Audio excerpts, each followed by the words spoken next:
Welcome, friends, to another edition of Friday Night Football here at the South Avenue Sports Complex. I am Bill Soroka. It's homecoming 2015. Let's go down to the band for the playing of the national anthem.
Thanks to the Interboro Marching Band for a fine rendition of the national anthem.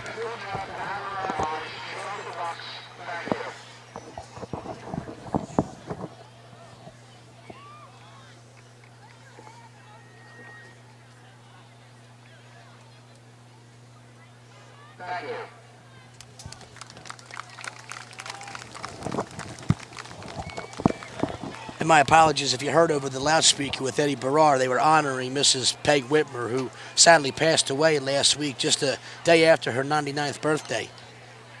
If you listened to last week's broadcast, you know we mentioned that it was her birthday and that we had hoped that she'd be around for one more year, maybe to see the big 100, but the man upstairs he had a different plan in mind for Mrs. Whitmer. I guess he just wanted her to be together with her husband of over 70 years, Mr. Frank Whitmer, two people who really helped build Prospect Park and Prospect Park athletics. And, we're thankful to have known both of them. And that moment of silence was a very nice way to honor Mrs. Peg Whitmer, who passed away at the age of 99 years old. And definitely the Bucks will play this homecoming game in honor of Mrs. Whitmer. Back D for PennWood, Raheem Bowens and Tavon Ruley. Jake Paff, for the second consecutive week, will handle the kickoff chores.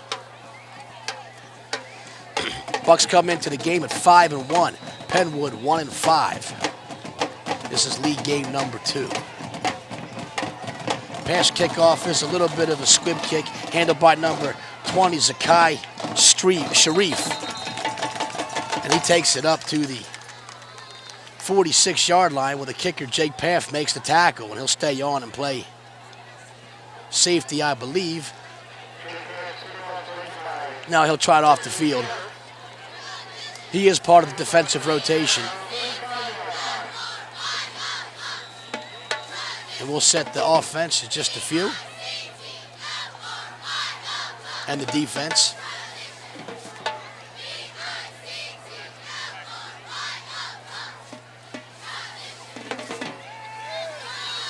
And Javon Lindsay Terrell, the quarterback, quick toss out to Kennedy Poles. And he'll actually lose a yard on the play.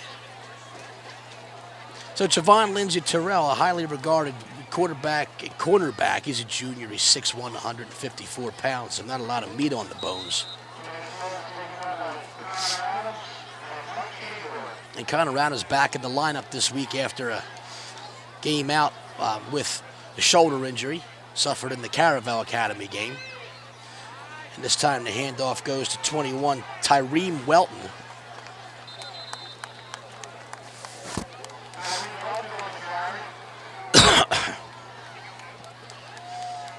And Matt Acuda going to come out of the game, and number 25 coming in, not in your program. This is Amara Kenneth. He is a transfer from Academy Park, and he's playing his first snap as an Interboro Buck. Amara Kenneth. And amidst pressure, Terrell gets the ball out to number 21, Tareem Welton, for a first down PennWood.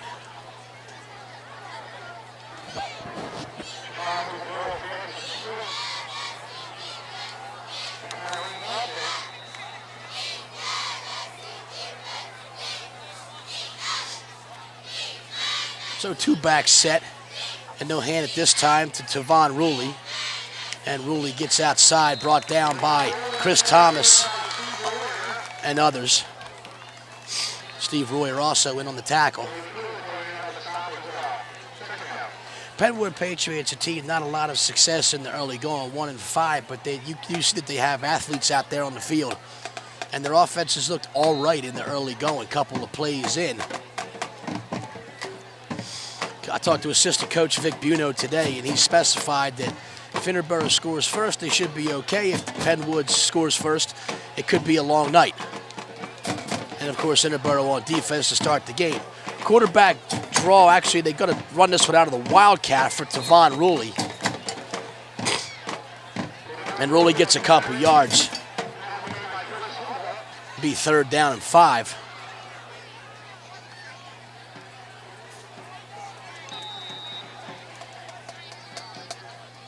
Be plenty to say about homecoming festivities. Lot going on already today. The parade up Trites Avenue, we'll talk about that in between periods and when time allows. 3 wide receivers to the near end, single setback formation. Lindsey Terrell looks for a dump off pass, and he's got it, first down to Ruley. Knocked out of bounds by Chamberlain, but they had the defense fooled. 23-yard line, but the first down for the Patriots. Overloaded the right side and then dumped it off on the left.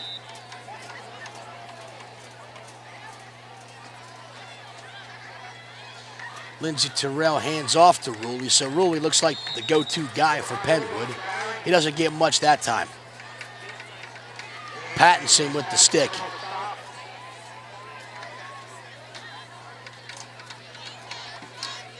Inexplicably, the clock stops. I have no idea why, but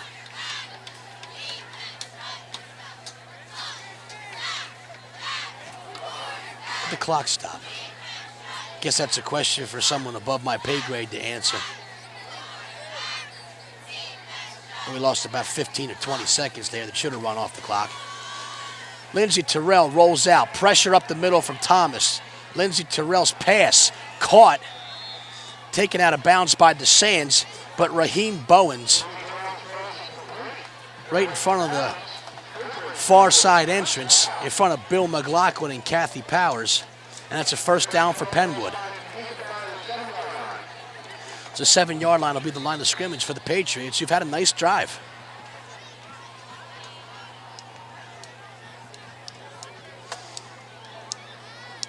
And they go with 3 wide receivers. And the handoff this time and into the end zone is going to go number 21, Tareem Welton. And just like that, PennWood, 3 minutes and 20 seconds.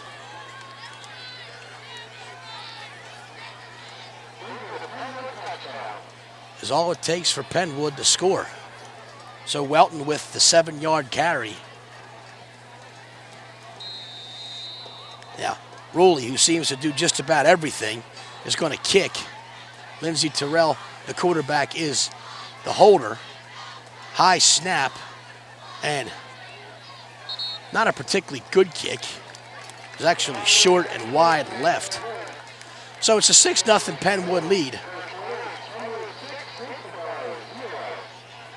And exactly what Vic Buno was concerned about was this early score for the PennWood Patriots, and Interboro will have to play a little catch-up. So as we mentioned, today, homecoming at Interboro, it was a fantastic day from the minute we walked in, really all week long. Spirit Week for the Bucks, and all week it was a different event. Kids also had 2 days off pretty much because of in-services and things like that, so they probably enjoyed the week. Today was class color day. If you peruse the crowd and look at the cheerleaders, you'll see that they're adorned in different color shirts representing their colors, freshmen in yellow, sophomores in orange, juniors in green, and the seniors in blue. And so today was class color day. A lot of kids wearing their respective class t-shirts. Great fundraisers for all the classes. So the kickoff is out of bounds. So Interboro with good field position. Number 54, Kenny Nagima. He's the kickoff man, but he kicked it out of bounds, so he may very well force PennWood to kick it again. He just threw the tee off the field, but I think they're going to kick it again. It's only about 6 PennWood players on the field, so the special teams has to come back on. So they'll kick it again from the 35. Back deep, Connor Adams, Chris Hummel, and Khalid Kuyate, all stationed at the 20-yard line. And my guess is that Coach Lennox feels that whatever return they can muster will be better than the field position they would have got from accepting that penalty. So Nagima again to kick off, and they're going to kick this one right down the middle to Hummel, and he'll receive it at the 14-yard line. He'll go up the middle. Hummel with a holder you could drive a truck through. Good call, Coach Lennox. Hummel still on his feet and down to 34-yard line.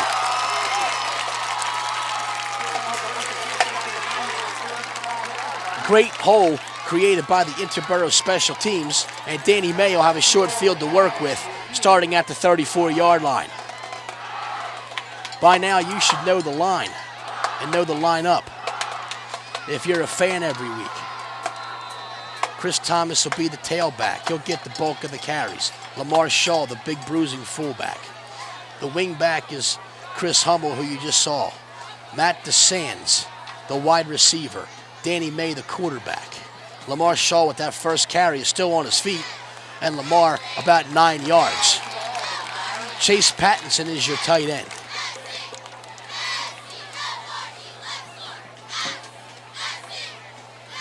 The offensive line, McMillan, Frangeli, Tynes, Brooks. And sometimes Royer's in there. Let's take a look at that other number.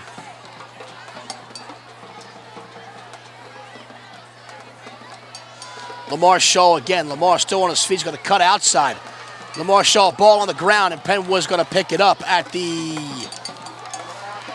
12-yard line, so the Patriots pick it up. Nice carry by Shaw, negated, unfortunately, by the fumble. He tried to get a little bit too much there.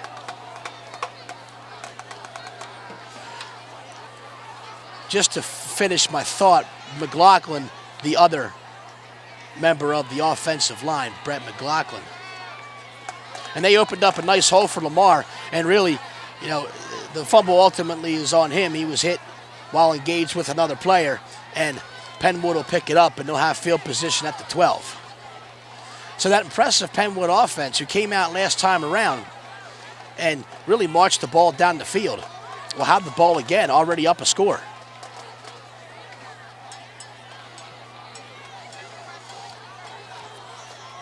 Javon Lindsey Terrell, the quarterback. And they'll give it to Ruley. And Ruley with close to first down yardage. I really like this Tavon Ruley.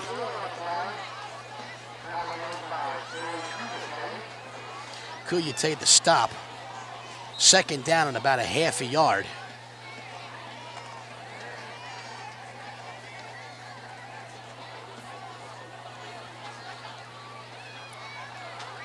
Ruley is going to get past the initial tackle. Ball on the ground. PennWood will fall on top of it. So forward progress was a first down, but then they fumbled it backwards and lost about 5 yards. So it'll wind up being a net loss on the play for the Patriots. So third down and about 3.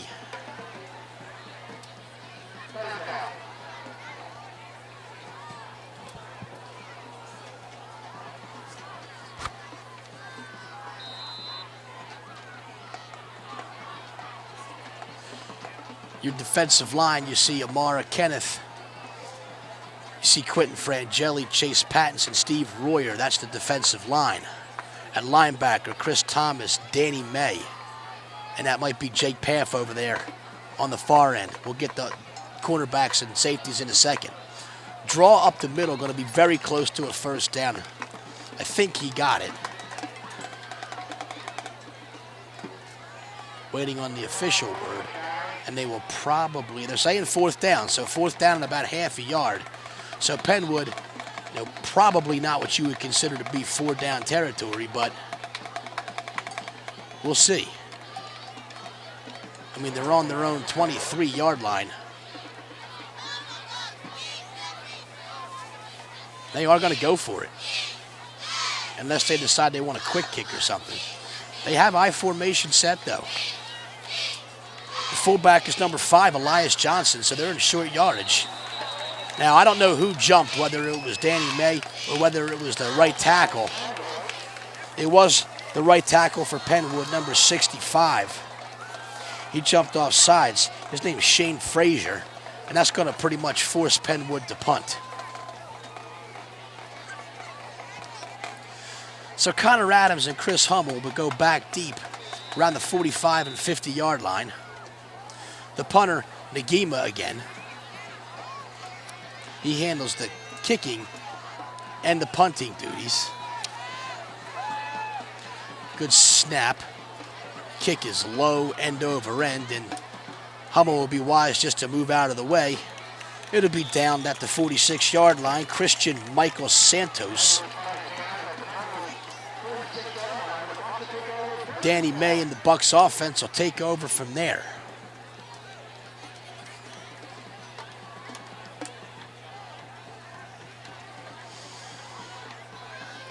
And Shaw with 2 carries, and the first drive was only 2 plays, as Lamar Shaw with a couple of impressive runs, but he put the second one on the ground.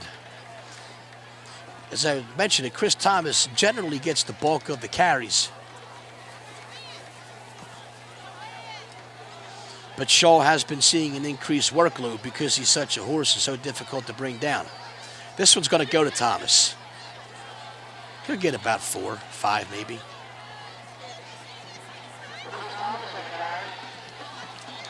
We have an injured Buck, and that's Shaw. So PennWood's trainer is right out there, and Shaw not, is kind of not moving his left leg. I mean, the rest of him is moving. Coach Lennox ran out there, and basically we have all the coaches out there, and the way that he's not moving that left leg and the way that both teams just got moved off the field, this is potentially one of these situations where it's not good. And Lamar pounding the ground in certainly a spot of bother there, and I have a feeling, again, from basically 100 yards away, and not being a medical doctor, I hate to speculate, but he is up, and that's a good sign. So it's a lot better than what I thought, and the fact that he's up, and Danny May and Chris Thomas are going to help Lamar. Now, how this affects the Bucs, you'll see Matt Okuda come in and play the fullback position for as long as Shaw cannot play, and with the way that he's not putting any weight on that ankle. And this is really good to see the entire Bucs team go out there, or at least several Bucs go out there to encourage Lamar Shaw. It's a young man that, as I said earlier in an earlier broadcast, has really come a long way athletically and personally. Every time I see Lamar, I want to tell him how proud I am of him, because he really has come a long way, and he's, obviously not putting any weight on that left leg. And they'll get the medical staff right over there. Trainer John and everybody else will check out Lamar Shaw. And, the way that he's banging the ground, obviously he feels like this is something pretty serious. 2nd down and 6. Okuda the fullback, Thomas the tailback. It goes to Thomas. He'll go up the middle. Chris Thomas, 1st down to the 33.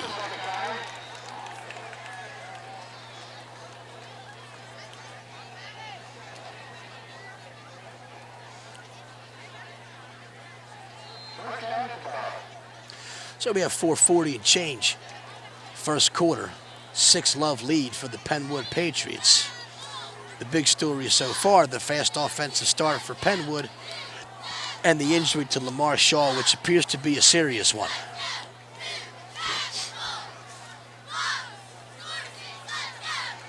This time it goes to Okuda, and he'll get a yard or two. And as a fullback, he certainly doesn't have the same top heaviness and bottom heaviness, for that matter, as Lamar Shaw. But he did break one a few weeks ago.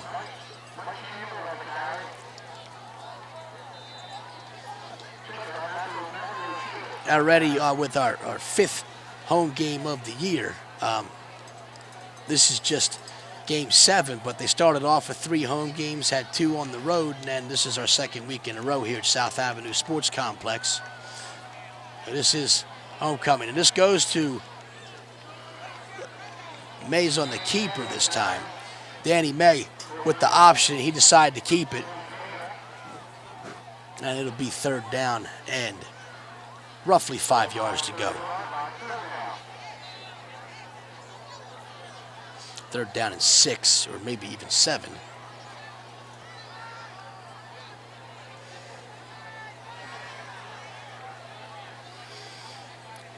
They've run a little bit more of that option this year than maybe you've seen in years past.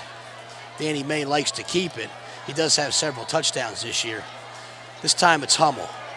Hummel still on his feet. Hummel inside the 15 to the 13. And Hummel with a great job staying on his feet, making moves, shaking past defenders, and getting down inside the red zone for the first time for the Interboro.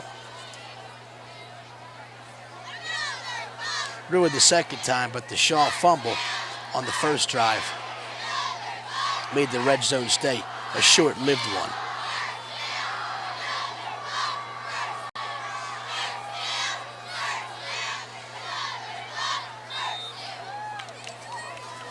So 1st down, this one goes to Chris Thomas.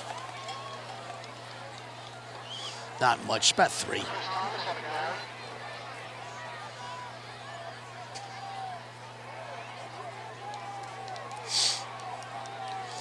We are certainly well represented here by staff and administration and everything down here in the what I call administration corner. You have Tinicum Principal Tim Fanning, his lovely wife Jen, and their children.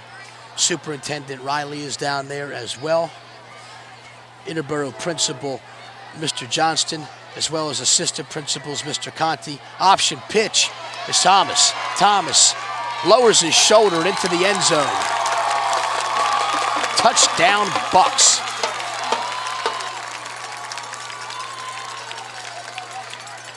So it's a 6-6 lead, or 6-6 tie rather. Pending the extra point, Jake Paffin, his 2nd straight week in place of the injured Cullen Ravert. Cullen is back, but he's not cleared to kick. He was in uniform today. Seemed to be walking around pretty good, not as gingerly as he was before.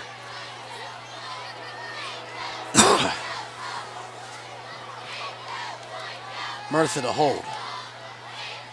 Well played all around. And Paff up and good.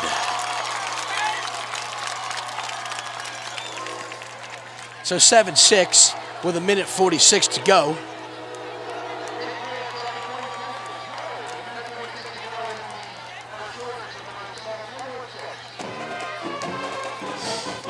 So Bucks with a 7-6 lead. Also down there, assistant principal Ryan Snyder.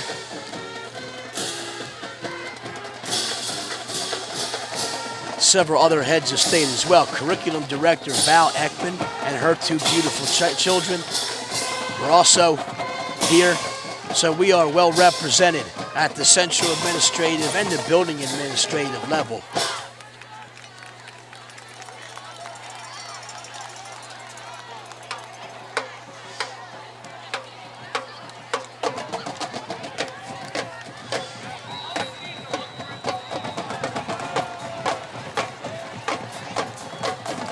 Path to kick off at the 40. It's a squib again.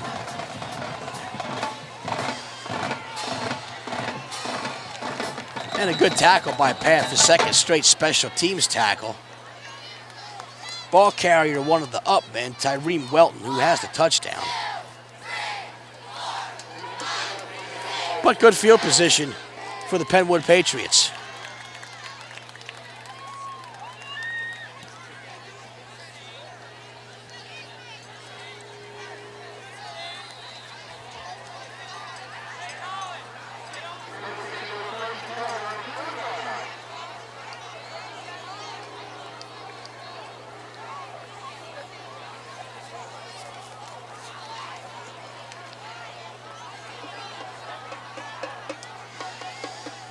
And Welton with the carry. And Royer grabs him. He'll be stopped for no gain.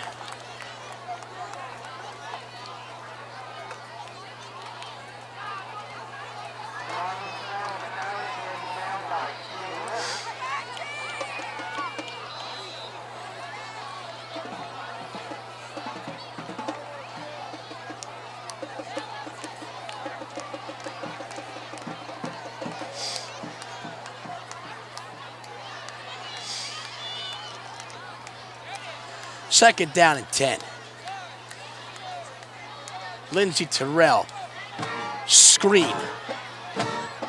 Raheem Bowens for about 6, so it'll be third down and 3 or 4.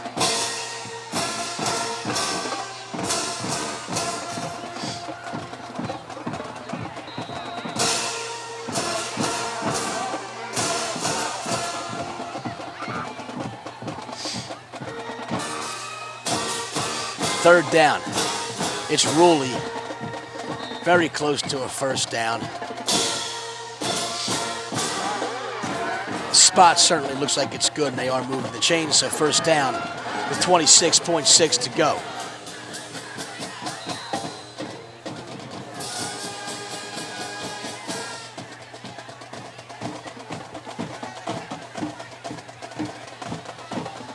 Right at midfield for the Patriots.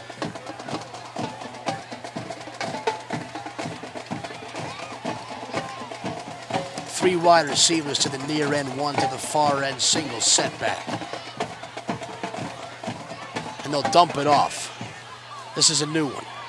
Number 14, Isaiah Council, his first touch. Forward progress up to about the 47. That'll be the end of the first quarter. They're not going to give him much, so they'll basically just flip sides. They don't have to walk very far. They didn't give him any gain there, did they? Did Council? So, second down and 10. But great job by all four classes, all four class sponsors. Look at Joe Barrett down there. Joe Barrett down there. You can see him and Principal Johnson. They're shooting T-shirts up into the stands. Look at the T-shirt gun, and it fires one over the railing. You get a shot at Joe Barrett. He's going to put one more up there. We take a look. Principal Johnson and Joe Barrett just taunting the crowd. Who's going to get a shirt? And that one goes up, and that's gone over. Oh, what a great grab. Whoever that was scaled the fence. Great job by that fan. And that one, I mean, he just went right up and over. Good job. And there's a T-shirt that some kid probably got. They got a bunch of junior high kids back there. They look like people at the park in San Francisco that sit out there in the Pacific Ocean or the San Francisco Bay waiting for home runs. Lindsey Terrell on the first play of quarter number 2. That kid made an Odell Beckham-like catch, but it was out of bounds. Chamberlain on the coverage, and there's a flag on the play, and that could be a late hit.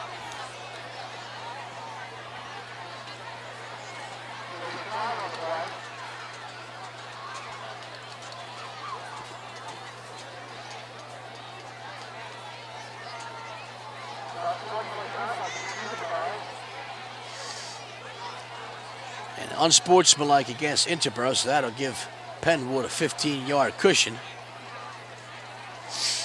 and a first down. And that's probably on Kenneth, the new guy. So first down for the Bucks. Ball at the 35-yard line.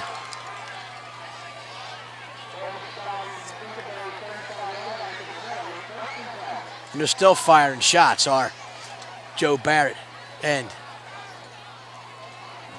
we'll talk a little bit at the half about some of the proceedings earlier today. The float procession, the parade up Trites Avenue. Lindsey Terrell, the handoff to Ruley. It wasn't pretty, but it got about 7 yards.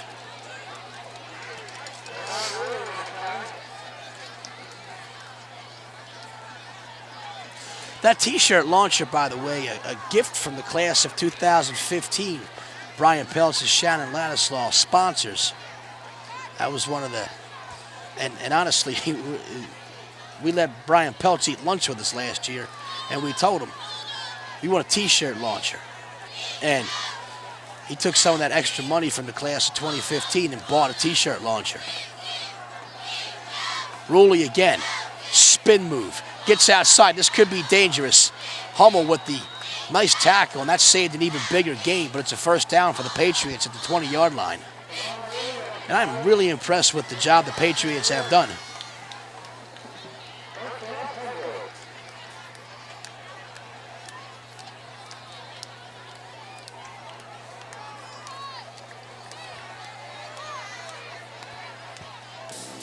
So we're under 11 minutes, quarter number 2. We haven't played a whole lot in this quarter. 3 wide receivers, a man in motion is number 6, Amir Vaughn. And there's not much on this play.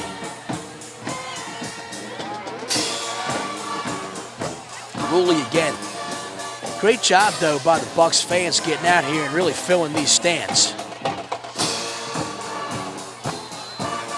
Naturally, you know, the homecoming court and the presentation of those individuals and their parents at halftime, as well as the floats, as well as the marching band, so there's a lot going on at the half. Pressure up the middle, screen. And a nice job under pressure by Lindsey Terrell. He gets it off to Edward Fields, the third.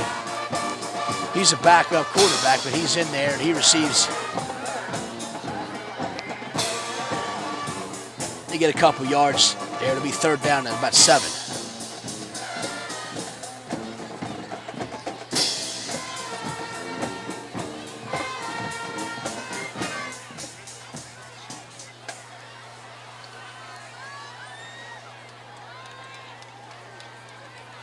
So 18-yard line is the line of scrimmage. Trips to the right, single receiver to the far end. There's just one running back. And he's looking for him. It's Ruley. He dumps it off. He gets past the first guy. This could be trouble. Ruley, one man to beat, and he goes into the end zone. And a great individual effort by Tavon Ruley on the screen pass. And once he got past that initial tackle, you knew it was going to be trouble.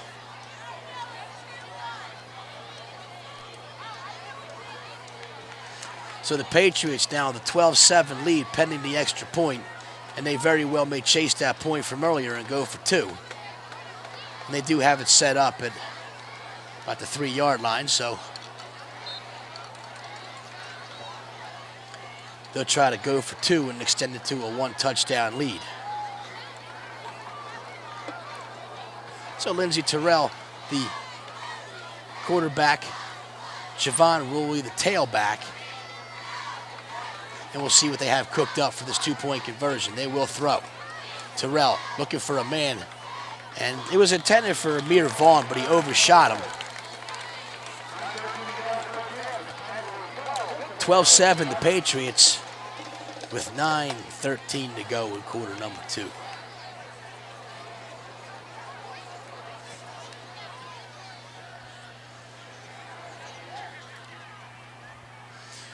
Also want to give a big shout out to that Wyatt McDevitt. He's up here filming. Katie Magliacetti, your normal producer, director, and Miss Everything, away at a wedding this week. A bomb she dropped on me after last week's game. So we have a couple of other individuals here helping out the cause, giving up some of their valuable homecoming time. So thanks to these young men.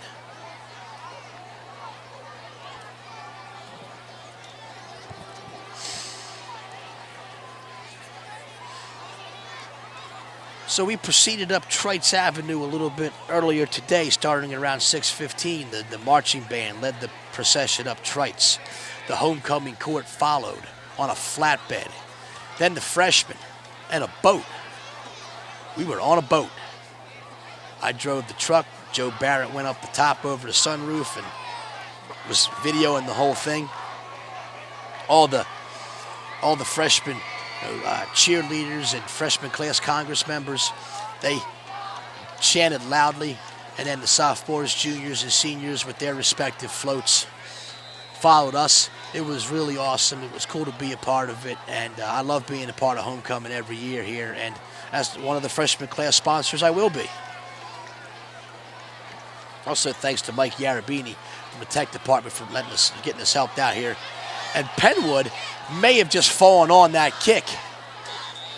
And McLaughlin initially had the ball, and it slipped through his hands, and PennWood, in what maybe was an unintended onside kick, got the ball back with 9:02.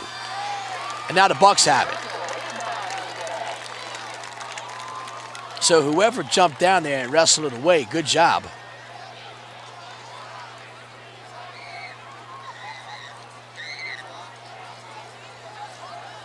We'll wait and see now. The initial call was PennWood football, and then another ref turned around and said Interboro football.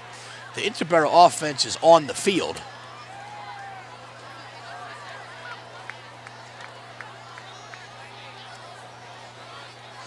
And it will be Bucks football at the 40-yard line. So I don't know what prompted that change, but Bucks do have the football, so that's obviously good if you're a Bucks fan. 9:02 to go, quarter number 2.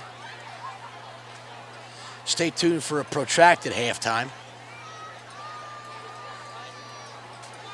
We'll have a little bit of everything.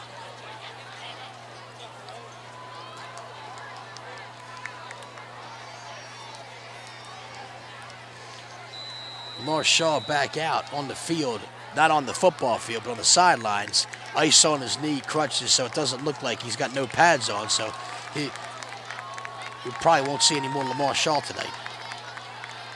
Thomas nearly fumbled it, gets about 5.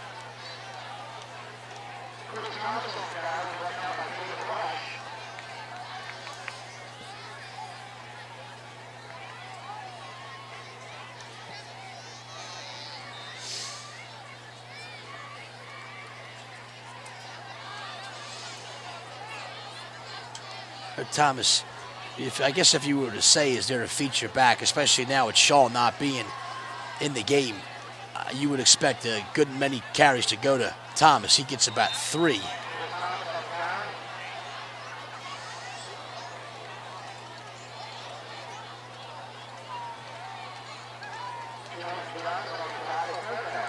Third down and about 3.5 yards to go.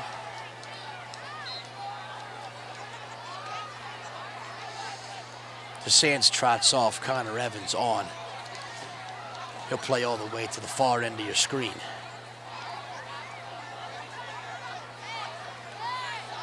This was going to go to Hummel. He slips through for a first down.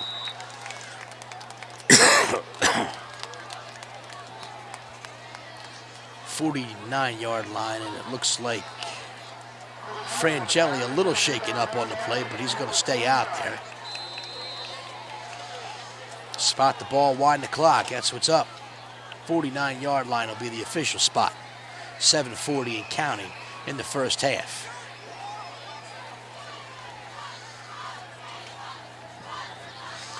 Stay tuned because we have all kinds of fun and games for you. Everything but our boat's not allowed on the track. I don't have a real explanation as to why, as Okuda carries for a couple yards.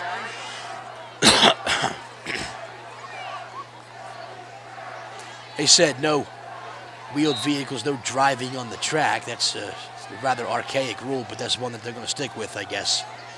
So no driving on the track. So our boat that we brought the guys, the freshmen up with, not going to be on the track. So I think that there goes our chances of winning the homecoming competition. This is Thomas, and he buries a few guys along the way. First down at the 35 and running over a guy. Knocks the wind out of a PennWood player. That's number 31, Abraham Charles. Thomas with the head of steam. And Charles made the tackle, but looked like he got the wind knocked out of him in the process, so at 6:40 we'll have a timeout on the field.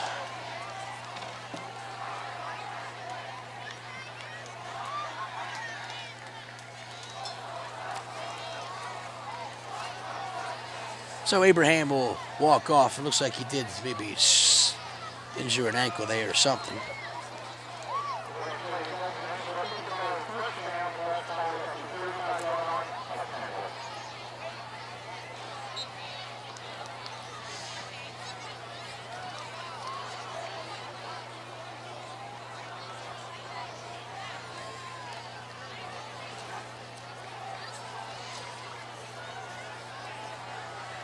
Next week, we have a Saturday game on the road at Chester. That's a 10:30 start. And then really our final home game of the year, unless there's a playoff game, is the following week, the 30th against Chichester. That'll be senior rec night.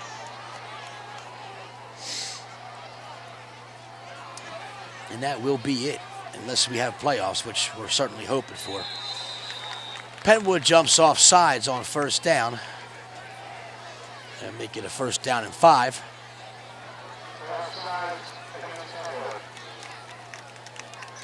So first and 5 at the 30-yard line, or just behind it.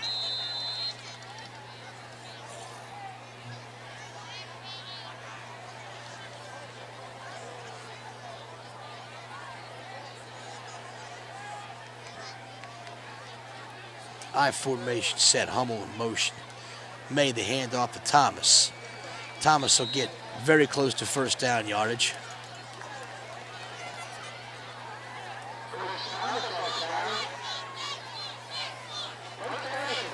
And that's a first down, so again, they'll move those chains. And as soon as those chains are moved, they'll wind the clock. Under 6 to go. Thomas trots off, so you'll see Hummel in the I formation.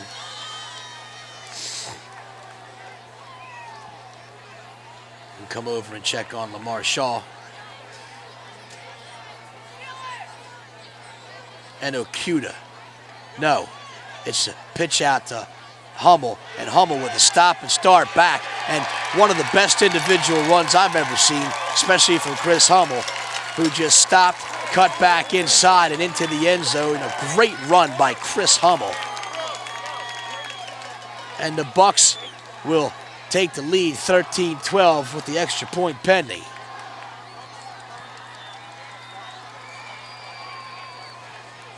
What a fantastic play.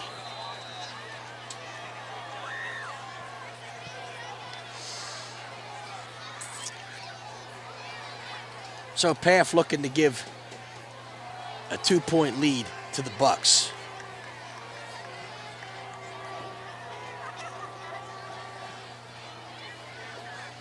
And low, and man, that snuck over.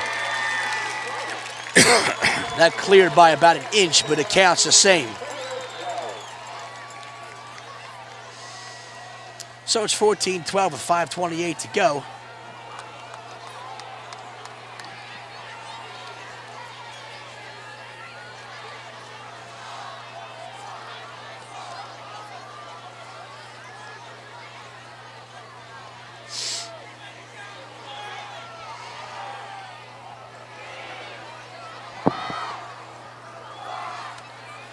So after a brief caucus, Bucks will go back out, kickoff. Patriots will have another crack at this.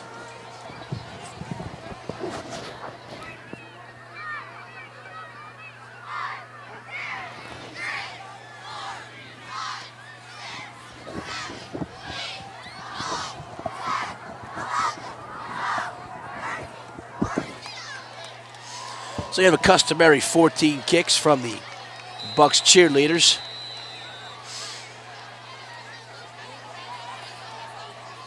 And Paff.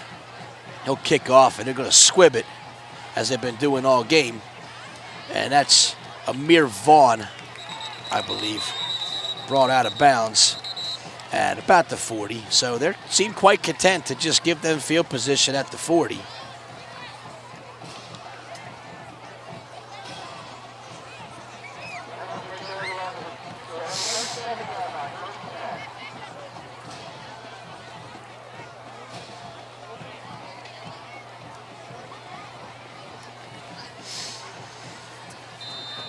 .38, the official line of scrimmage, and that's where Javon Lindsey Terrell and the Patriots offense, which has been rather prolific in the early going.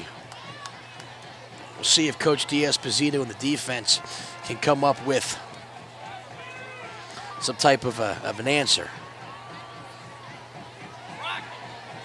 And it's going to be, it looked like they were looking for a double pass. Number 1, Raheem Bowens. And you could pretty much set your watch by the fact that at least once a game, one of these coaches up here is going to take my Lord's name in vain. So again, I apologize to all the deeply religious folks out there. And while I may not be among them, we certainly respect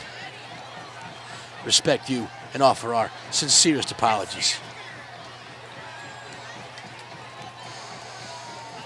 4 wide receivers. Bucks jump off sides, which may very well prompt another foul word.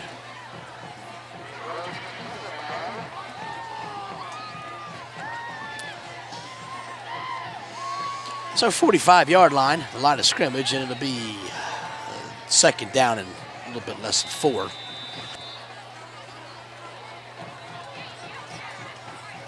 This time you have 2 backs behind Lindsey Terrell, and it's going to go to Ruley. He doesn't get much. Kuyate the stop.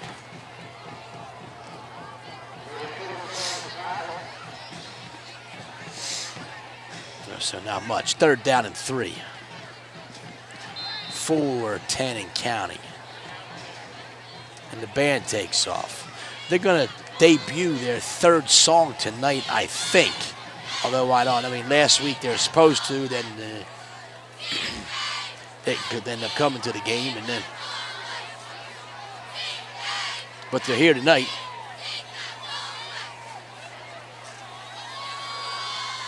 Handoff going to be a 1st down, and they're going to drag half the Bucks defense with them.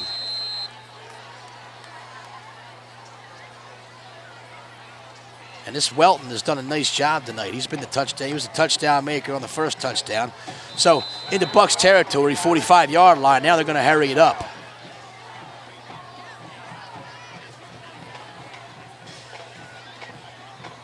See, hit them while they're tired. Welton in motion. Ruley. Flag down. And I have to think it was some type of illegal formation.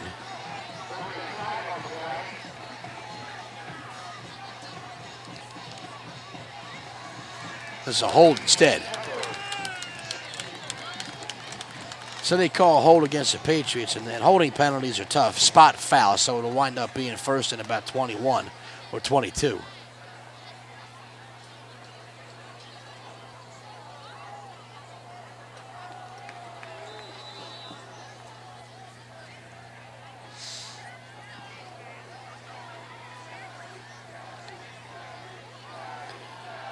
And what we have on the other end is a lot of the, well, we'll get to that after this play.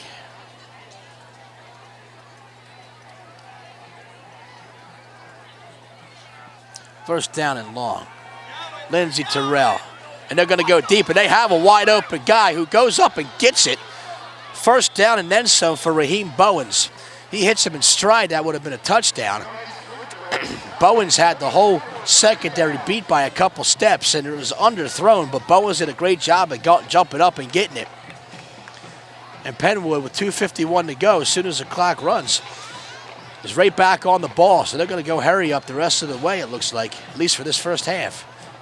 They feel like they got the Bucks on their heels. Ruley outside. Ruley turns a corner. 15-yard line and out of bounds.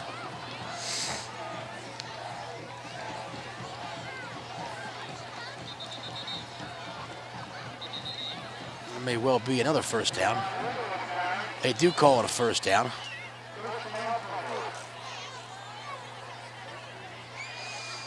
And I looking at this team right now, I cannot believe they're 1-5. The way they've executed on offense, I cannot believe they're 1-5. Ball behind the line of scrimmage, no. They do a great job holding the ball. Ball on the ground. All kinds of things going on that play. 2 flags on the field. Screen, wide receiver screen to the far end. Ball was fumbled. PennWood picked it up.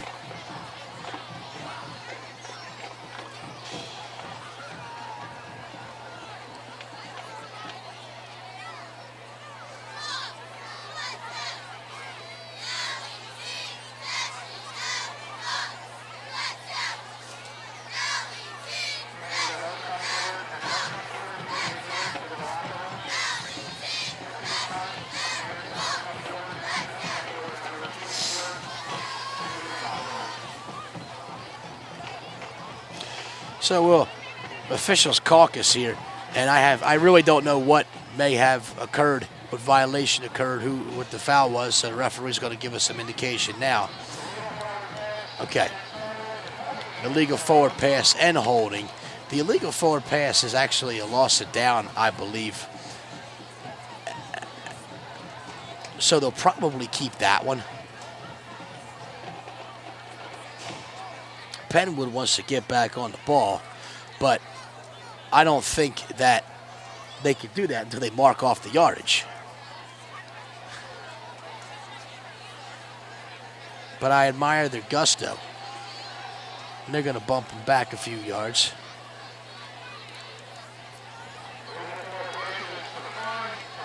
So they're going to go with the hold. So it'll still be first down, but it'll be first down and 20.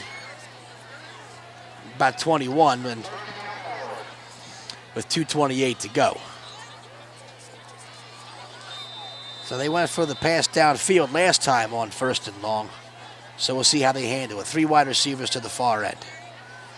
Plenty of time for Lindsey Terrell. Throws one over the middle, and Bowens is clobbered by DeSands. That separates him from the ball. Good stick by DeSands. DeSands doesn't talk much, and real quiet kid. But I'll tell you, it's a couple times now that he's laid the hammer on somebody. And it looks like Interboro got a new cheerleader. That's pretty cool.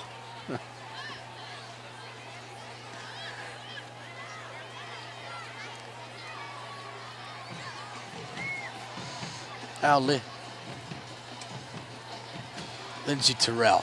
Again, plenty of time. Throws one over the middle. Bowens to catch. Not even back. And then a ball on the ground. And they said he was down. So he doesn't even get back to the original line of scrimmage. He's inside the 18.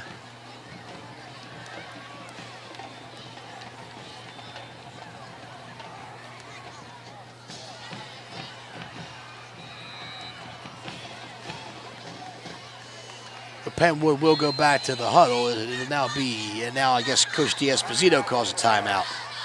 So with 1:43 to go.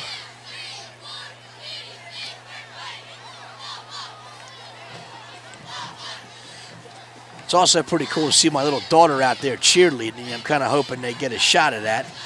So I have that cute little girl out there in between 2 senior girls is my daughter Eva, and I'm really trying to be too choked up seeing her cheer. My wife, who was a cheerleader herself back in the day at Sun Valley, I think she kind of wants my girls to, go the cheerleader route, or they do dance in school and tumble and all that stuff. Whereas I want them to be soccer players and athletes. I guess they could do all those things if they want to, but this is yet another example of my wife trying to manipulate my kids. I love them all, but as I see my dream of my daughter being a soccer player just go further and further away.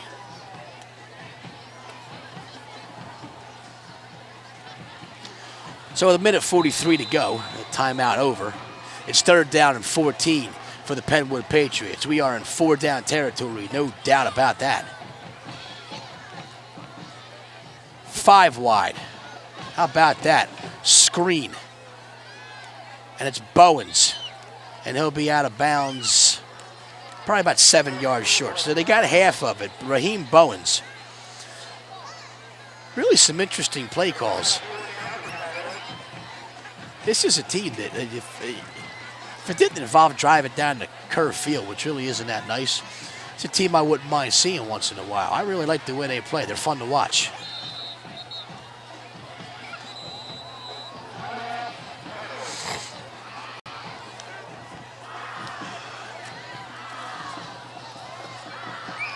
So the Patriots will call timeout for this 4th down play.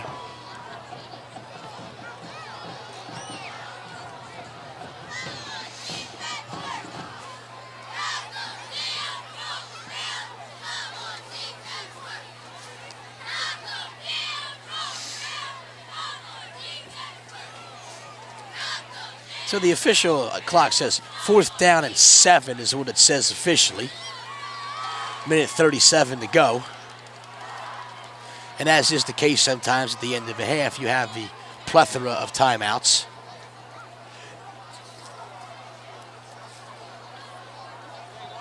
And this is no different.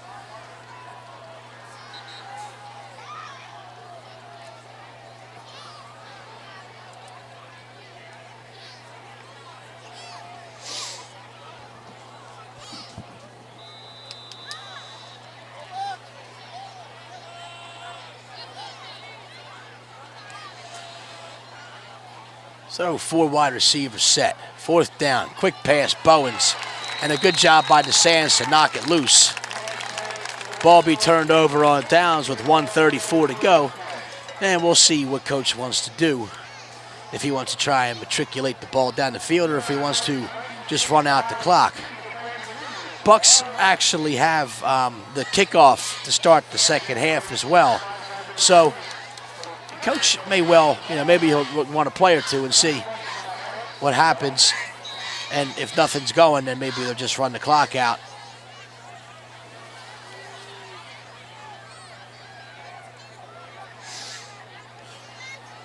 Regardless of what the scoreboard says, it's Bucks football. Thomas, a step away from taking that quite a few more yards, but he's brought down, and he'll get about 4 or 5. Bucks with absolutely no provision or ability to run a hurry-up offense, so they appear to be content to run the clock out as we go under 1:10. There just is no hurry-up offense in this offense.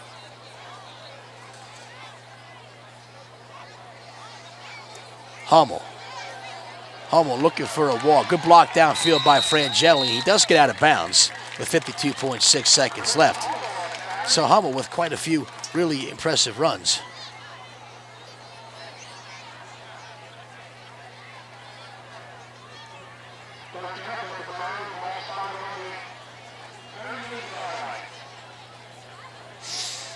So the 38 will be the line of scrimmage. Danny May with the play from Coach Lennox. Thomas will trot off the field, which means you'll see Hummel in the backfield. And he's obviously offers a little bit more versatility out of the tailback position. Chamberlain will be in that jet sweep position. Actually, he'll be in the slot as a wide receiver. May. And they'll go Hummel up the middle. Hummel a draw, past midfield, past the 40. They threw a flag, it looks like. Sure as heck didn't like the call up here in the booth.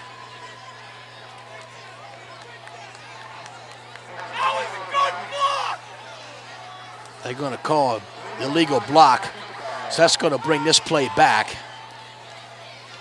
Again, one of the coaches referred to this as, male cow excrement.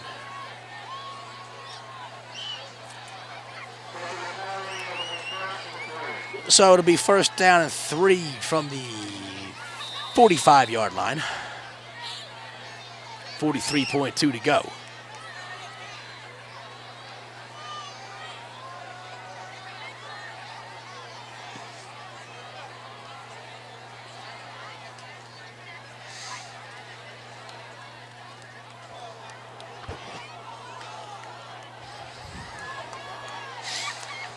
I formation.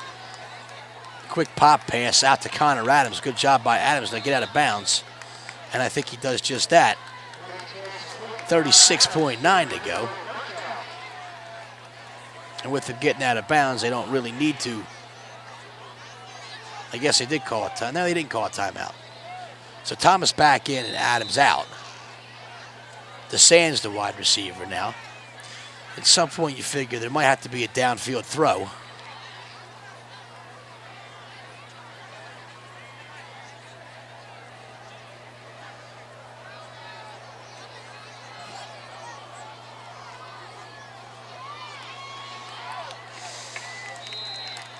And up the middle, Hummel, and he'll get a first down, and now the Bucs will call a timeout. 28.5 to go.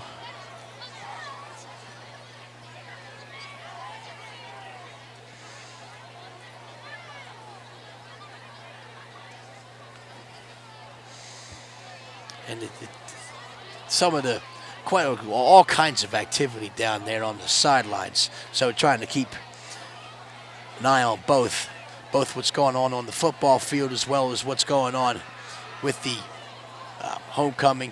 And as I was mentioning earlier, you see the freshmen without their float because their float was not allowed on and it's just a constant year after year conspiracy against freshmen. They put so much time and effort into it. Their float not allowed on the track. So they'll walk around with signs. Once again, probably preventing the freshmen from winning this competition, despite deserving to do so. And then the sophomores, juniors, and seniors will come around also. Danny May, pump fake.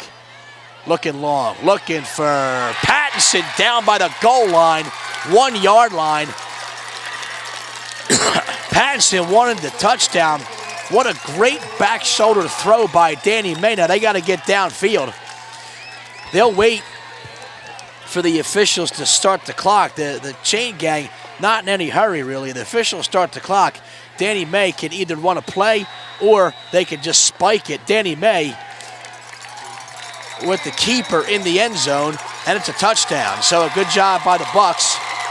And really considering that the Bucs don't have a hurry up, they get down the field in a minute and change with 14 seconds to spare. Danny May, another touchdown on the keeper.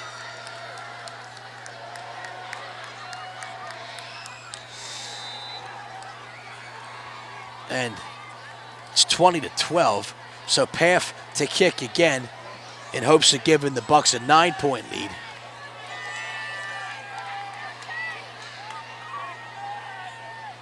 And I tell you what, man, he cuts it as close as they get, but it goes over again.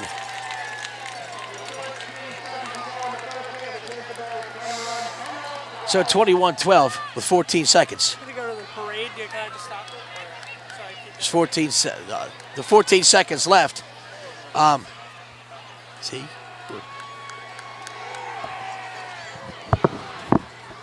Is he going?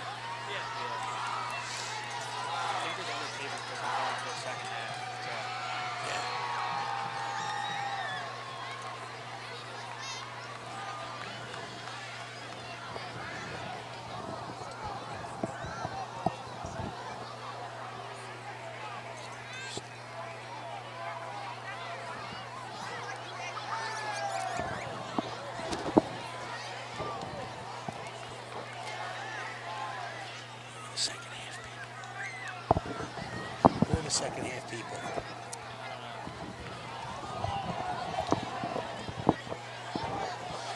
Half to kick off.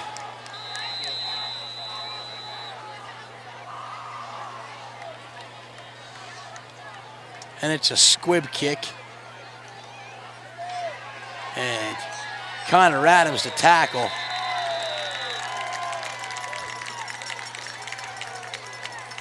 And basically enough time for probably one play.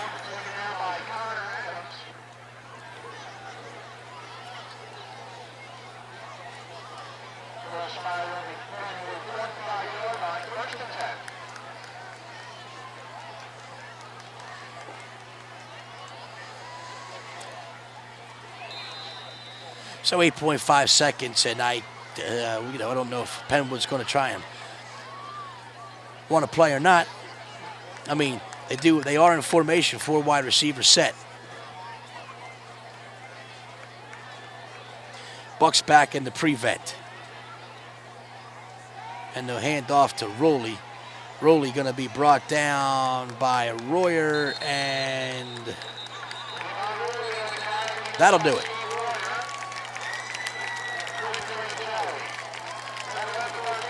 Well, that'll be the end of the first half.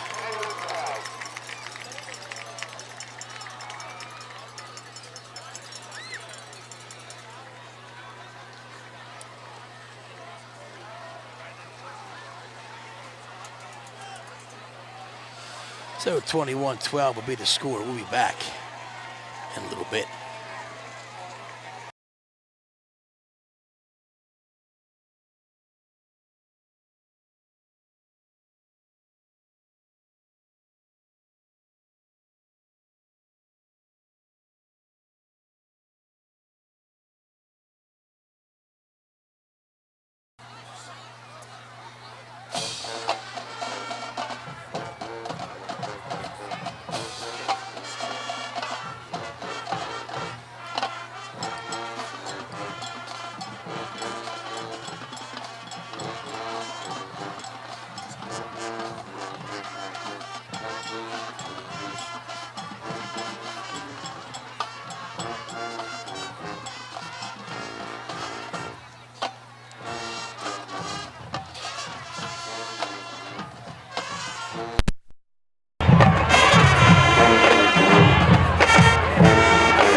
Played basketball, was a freshman mentor, and plans to attend college for criminal justice, and then start a family. Next we have Michael DeMarco. Michael is being escorted by his grandmother, Cheryl DeMarco. Michael plays police drum number 4 in marching band and is a member of the GSA. Plans to the University of Delaware and major in biology.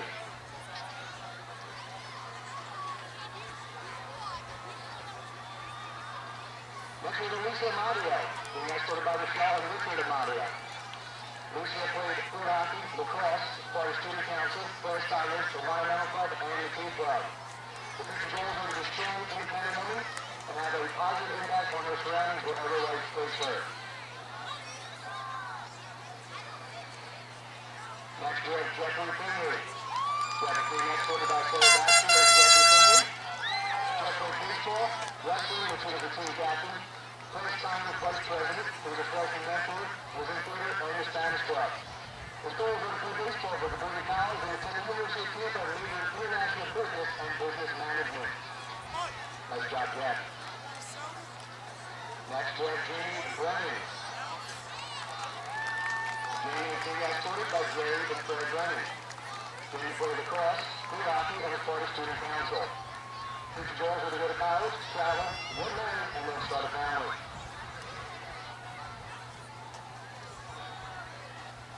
Next is Nicholas France.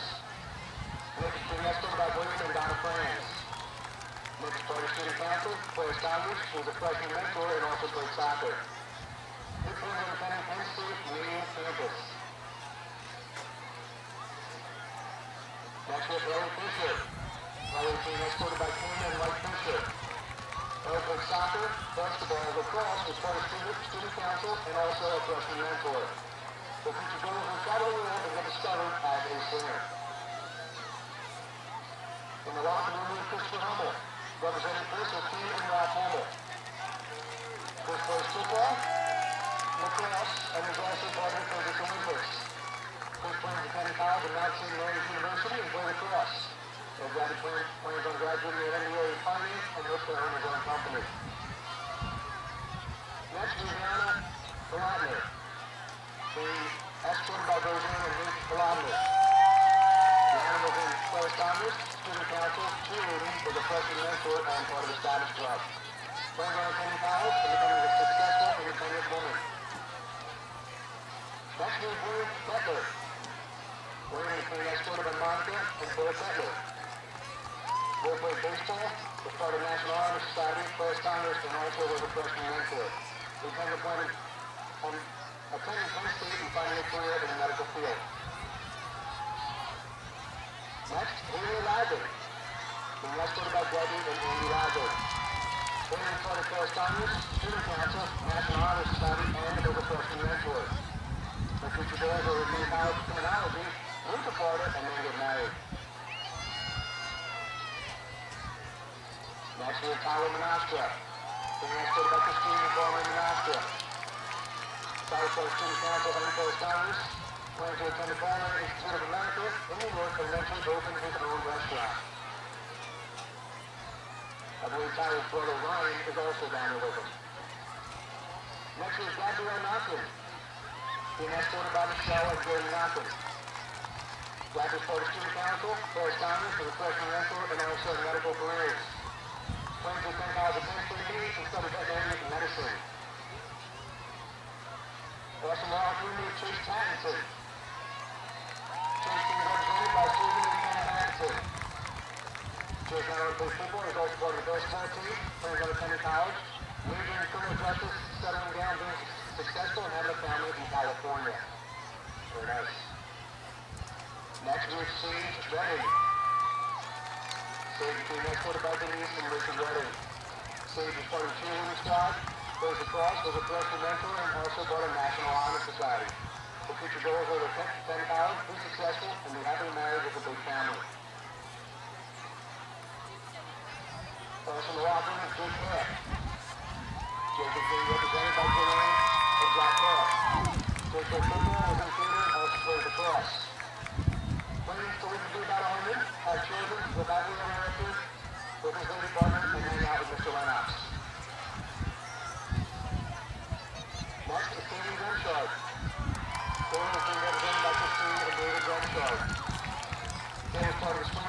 marching band. I too was a freshman mentor and also in the Yearbook Club. The plans are to attend Penn State and become a forensic psychologist. Now there's football player in the locker room, Stephen Warrior. Stephen Warrior is being represented by Diana Warrior. Steve plays football and enjoys going to the gym. He plans to graduate from Williamson, land a successful job and settle down with working kids, and of course he'll be on top forever. Our student has Deanna Novella.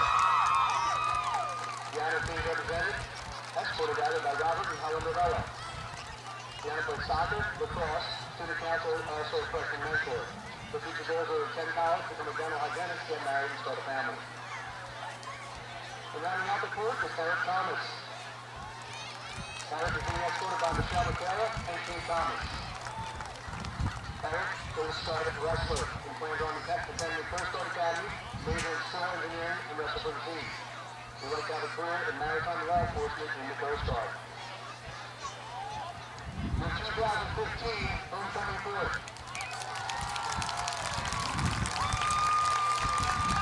And now first, the movie of the meeting court. The 2015 homecoming queen is going to be announced tomorrow at the dance. Make sure you're there, 7 o'clock. At the high school, 7 to 10 o'clock, please attend. Thank you guys. So you can now direct your attention to the right. It is time for our first presentation. Our judges this year, we would like to thank the mayor of PennWood, Mr. Jerry Queen. The mayor of Prospect Park, Mr. Jeff Myers. Mayor of Louisville, Mr. James Costello. And representing Clifton Township, Mr. Pat McCarthy. And of course, our honorary judge, Mr. Ed Barrard. First up is the freshman class. For this year, freshmen are going bananas.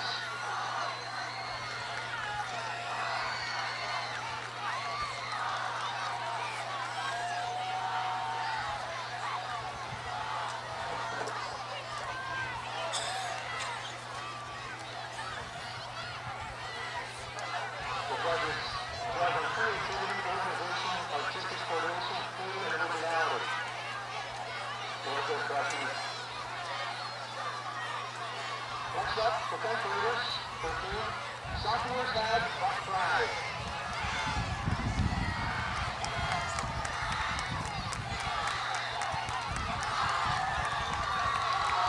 I believe it was the sophomore class for one on the hiccups today during the Peg Rally.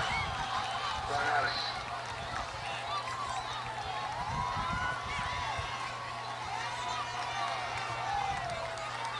Next is our junior class. Their team this year, Junior Woods.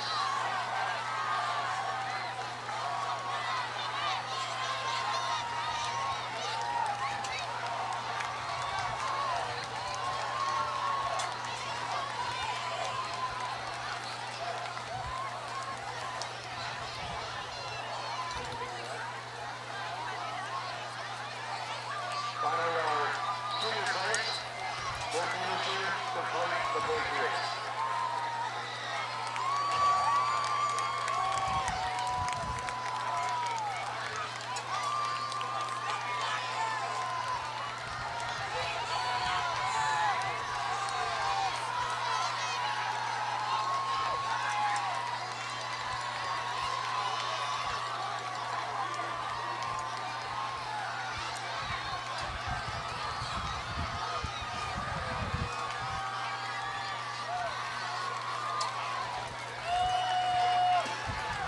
Congratulations to all the players who have done a great job. Again, thank you to our judges, Special Hands Council Parks and Interboro High School Band, High School Administration, First Time at the Student Council, the City Council, Mr. Barrett, and our Justice Department, our House Meeting Staff, and there's all this stuff happening, contributions that Cedar Hills, for the next one coming tomorrow night. Tom Quinn, the Climate Cherry, for driving the homecoming court on his truck, the cheerleaders, Interboro Football Auxiliary, and Mrs. Donna Sandow for making this happen.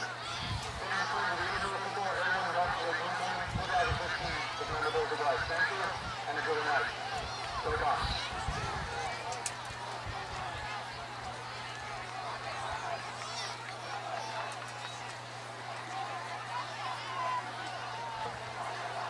As an athlete who wants to announce the 50-50 winner, the number again for the 50-50 winner is 5, 8, 6, 3, 6, 4, 7.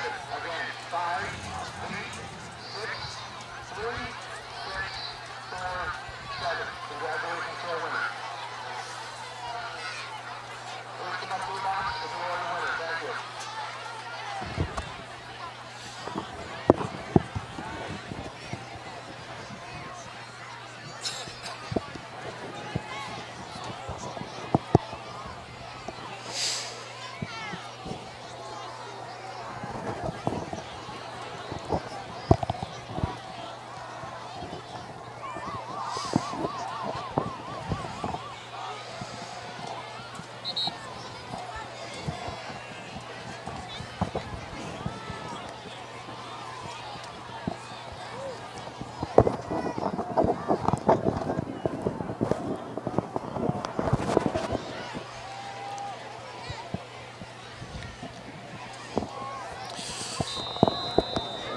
Well, we hope you guys enjoyed that halftime presentation. A lot going on there. Bucks band with a great rendition. They were bringing the funk. And your kickoff will sail deep. Chris Hummel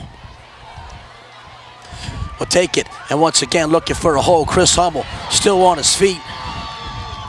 And Chris Hummel will be brought down at about the 42-yard line.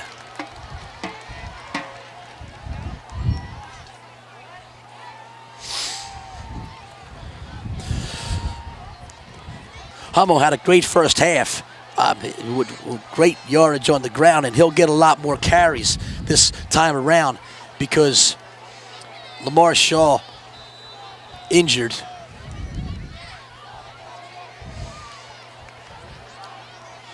Danny May, quarterback, and Chris Thomas, the tailback, Okuda, the fullback.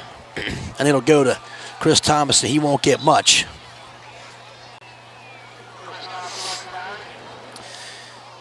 He's brought down on the play by number 56. That's James Williams.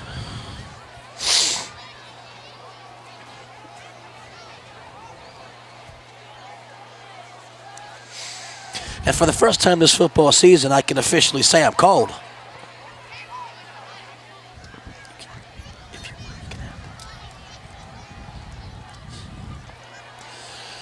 And Thomas with a big gaping hole. Shakes off a tackler, still on his feet, be out of bounds at about the 39-yard line, but a good run for Chris Thomas, picking up a first down.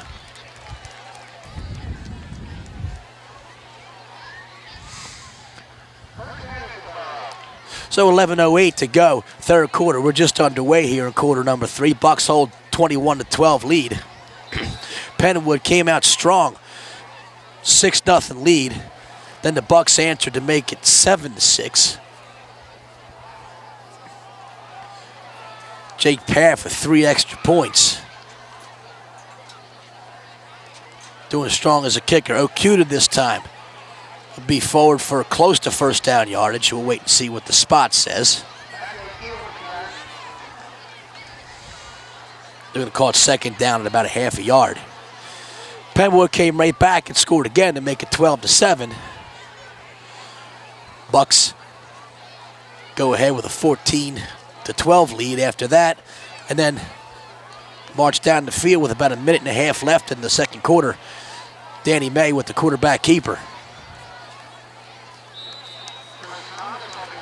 So Thomas with 1 touchdown, Hummel with 1 touchdown, Danny May with 1 touchdown. Lamar Shaw hurt. He's still on the sidelines, so he won't be playing any more football tonight, so hopefully Lamar will be better soon. We also have a cheerleader injury as well. Geez, so hope both of them are feeling better. And you got a cheerleader and Lamar Shaw facing each other, both with ice, one on the knee, one on the ankle. So hopefully they both get better in time for next week's game at Chester. Chris Hummel is going to take this into the end zone. Touchdown, Hummel. From 27 yards out, and he's having a game. Not to mention a member of the homecoming court, so really an impressive evening for Chris Hummel, one that hopefully he remembers for a long time. Not only that, he's a fantastic kid. One of my favorite students in class. I really like Hummel a lot. And he's having a great game, so it's 27-12 now, pending the Jake Paff extra point attempt.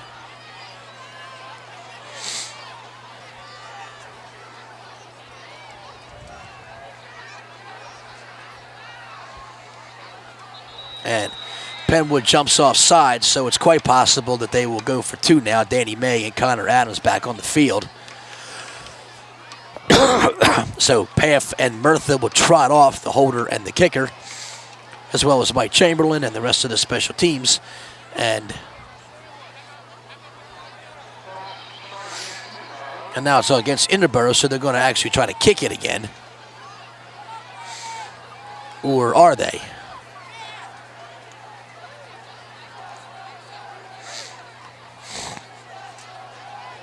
They'll go for two, and it'll be spotted at the 7.5-yard line or so, and that's where they'll go for two. So we could see Danny May attempt to pass, and I wouldn't be a bit surprised if they tried to slip Chase Pattinson out of the back and get one to him. They like to do that going for two. And Thomas, no, it's a fake to Thomas. They were looking for Okuda out of the backfield, but he was unable to hang on. So 27-12 with 9:57 to go, but the Bucks just marched right down the field. 2 minutes and 3 seconds on that drive. And they have a 15-point lead.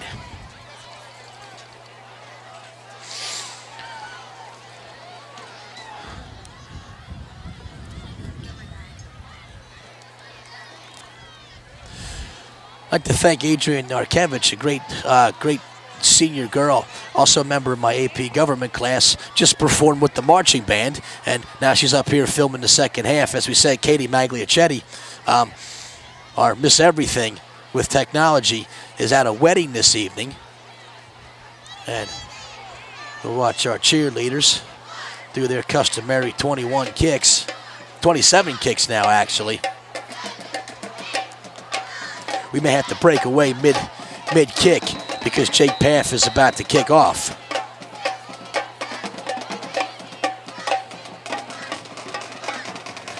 And they will squib kick. Welton, still on his feet, brought down at around the 30-some yard line. About the 33, and that's where PennWood Patriots. And they really have not been bad on offense at all. Javon Lindsay Terrell, the quarterback, thrown a few nice balls. Joe Forte, I want to get his name mentioned. He made the special teams tackle, number 40. I really like Joe Forte, nice kid. Raheem Bowen's a couple catches at wide receiver.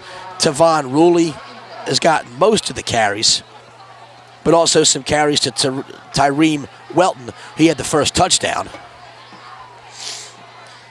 PennWood's offense, fun to watch. They really open up the playbook and do a lot of different things with these athletes that they have. Maybe a little bit too complicated. They run a draw to Ruley. Ruley's still on his feet. Ruley first down and then some. Brought down by his shirt by Chris Hummel. They'll move the chains.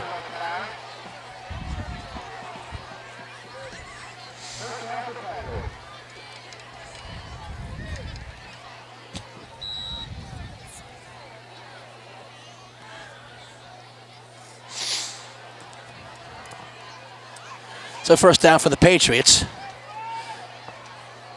And they're going to go with a screen outside or out of the backfield anyway, to Ruley. He'll get about 5. He goes out of bounds.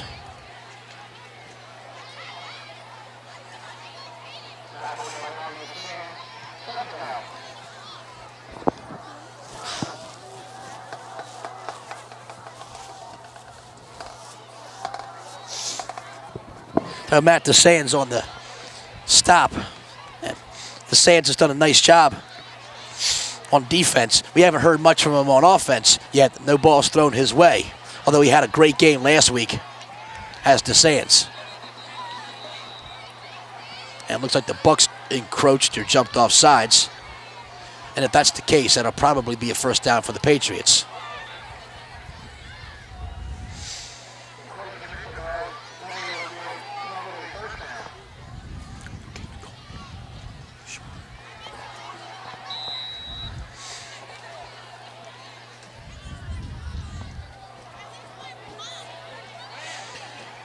And they're going to go with Welton.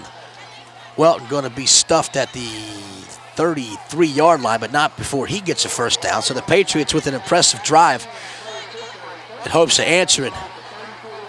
They're certainly not going to go away quietly, are the Patriots.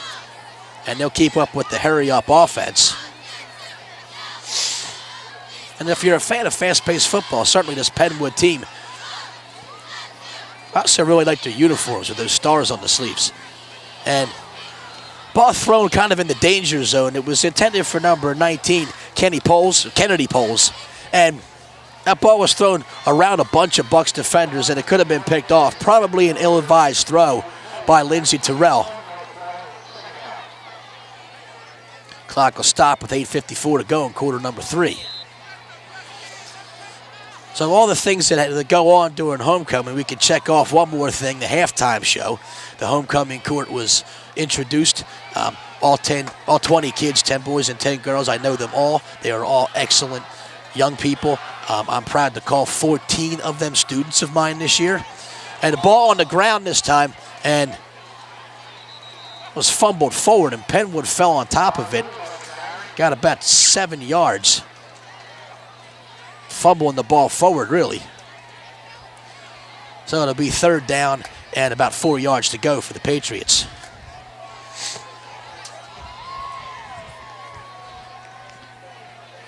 And if time allows, to try and mention each one of the homecoming court members. I'm not sure how much of the halftime show you're able to hear. Tried to put the ambient noise on so that you can hear. Maybe you heard Mr. Conti's call, but I'll make mention of each of the kids because they certainly all deserve it.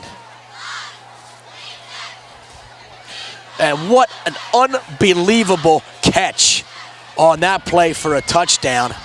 Number 9, Demir Dawkins, just went up and got it over top of Connor Adams. And that was one of the best catches I've seen out of a high school kid. Well-thrown ball by Javon Lindsey Terrell, the quarterback, and Demir Dawkins just went up and grabbed it.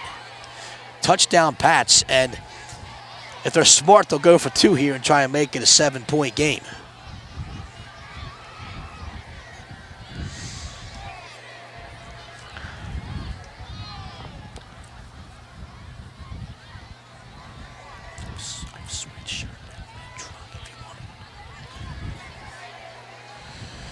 And they will go for 2.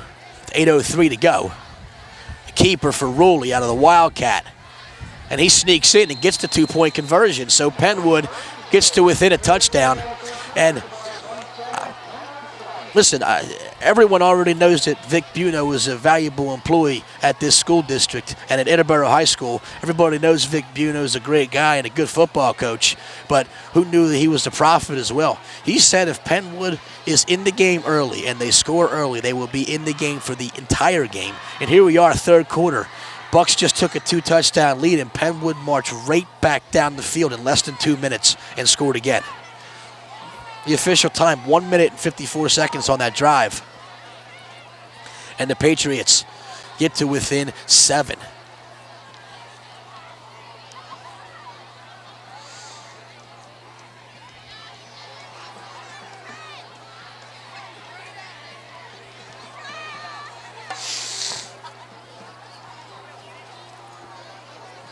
I have my sheet here with all these homecoming kids, and I'll try to, as I said, make a mention of them. If I can even open this paper up. It's definitely a night where I probably should have brought some gloves up here in the booth. I'll remember that in a couple weeks.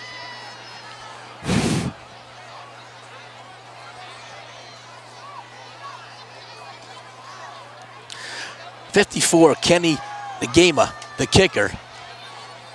He booted one out of bounds earlier, but the kickoff to start the second half was a boomer. Now, they've made the mistake of kicking the ball to Hummel every time, and I think that they would probably be wise to try to boot it somewhere else.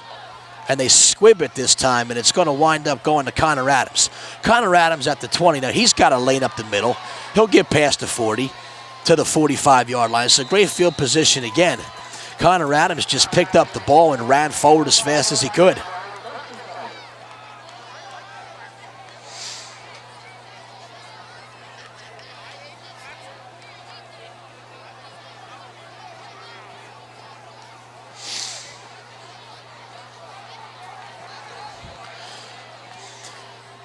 So Danny May and the Bucks offense will have it at the 45-yard line. I'd like to give a shout out too to my main man, TJ Torrance, assistant baseball coach, a guy I coach baseball with. He's up here braving the elements with me high atop the South Avenue Sports Complex. Matt Okuda tries to cut inside, doesn't get much. Got about 4 on the carry. Initial hit made by 27, Fatine Cooper.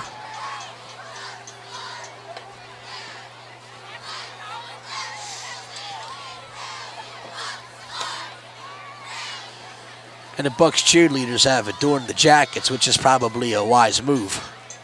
Hate to see any of these young girls, some of them are really small, get cold. Chris Thomas gets another couple yards. It'll be 3rd down and 4. Stop made by the kicker, Nagima.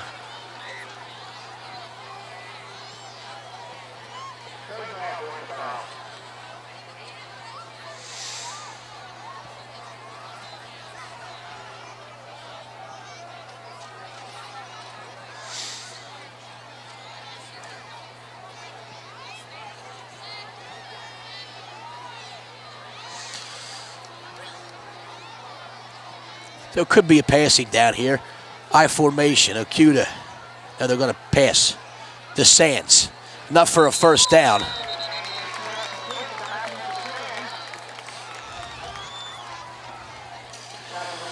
When I started my career here as an Interboro Buck, I wasn't quite the announcer yet, but I was on the sidelines for all the games, and every play the ball seemed to go to Bobby DeSands, the uncle of Matt DeSands. Bobby still in the area. Seems to be doing well for himself, but Matt DeSands, the wide receiver who just made that 1st down catch. Okuda, the inside handoff, he'll get about 9, so very close to a 1st down. Should go under 6.5 to play in the 3rd quarter.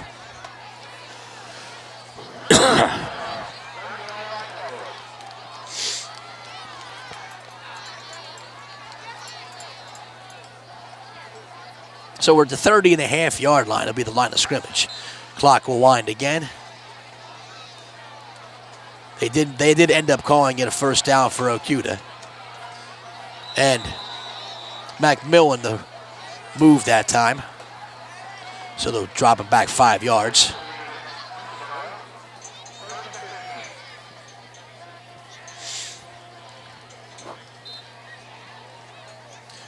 Once again, I have to give a shout out. What amazing turnout by the Bucks faithful.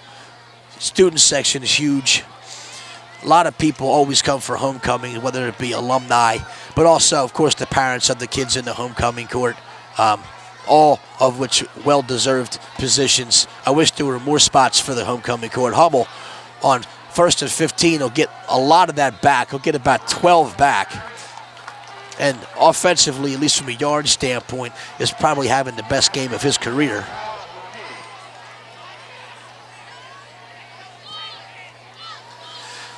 Bucks band reassembling as well, so they'll start to bring the noise sometime. I guess once they all get assembled and all, they start playing again. The game's just not the game unless the band's playing. 23-yard line, the line of scrimmage. It'll be 2nd down and 3 after that 12-yard 1st down carry by Hummel. Thomas, the power back, tries to cut outside, and he'll wind up losing 2. Good stuff there by number 26 of the Patriots, Brandon Raymond.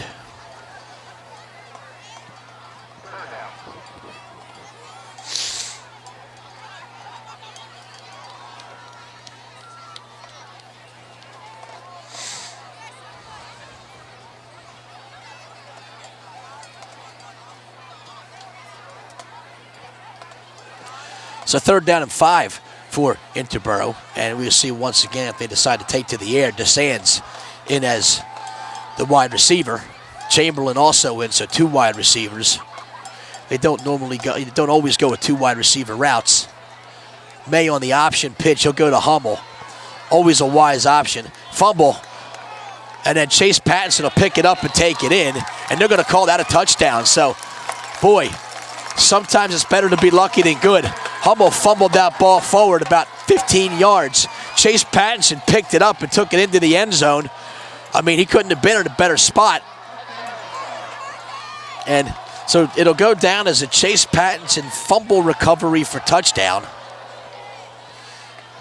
And with 4:50 to go, the Bucks have a 33-20 lead pending the Jake Paff extra point attempt. And Jake has had 3 attempts, 3 makes, 2 of which cleared the bar by a grand total of about 3 inches.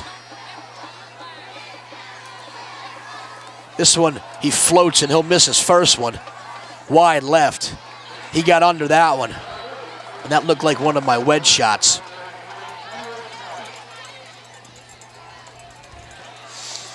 So 3 offensive drives in quarter number 3 and 3 touchdowns.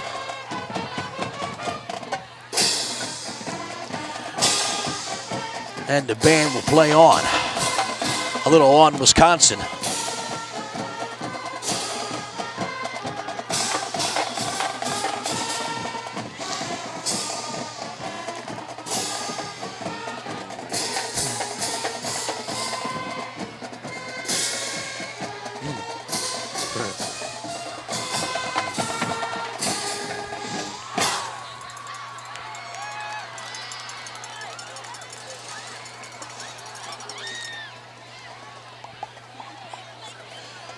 So, 40-yard line, Jake Paff will kick off, and they haven't kicked one deep yet. I can't imagine they're going to change.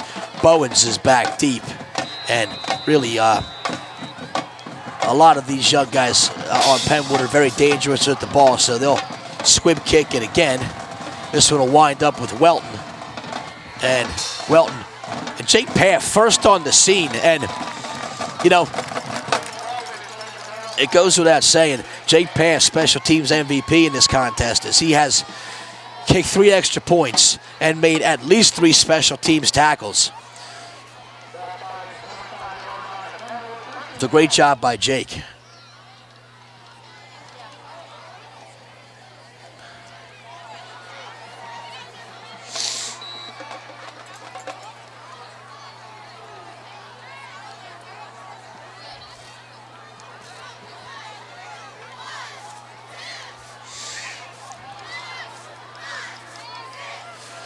So first down for the Patriots. We have 4:42 to go in quarter number 3.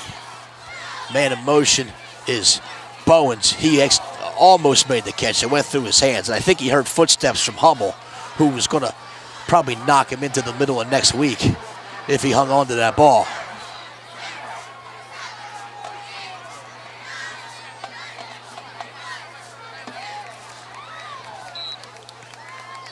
So second down and 10. Adams and Chamberlain, your cornerbacks. Hummel and DeSands back deep as safeties.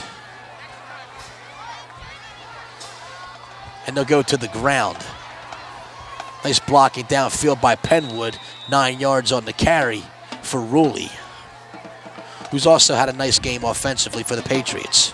Tavon Ruley, a 5'11", 182-pound senior, so decent size.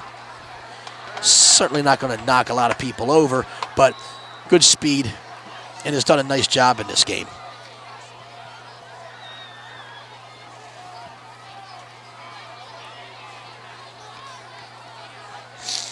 So the 33-yard line is the line of scrimmage.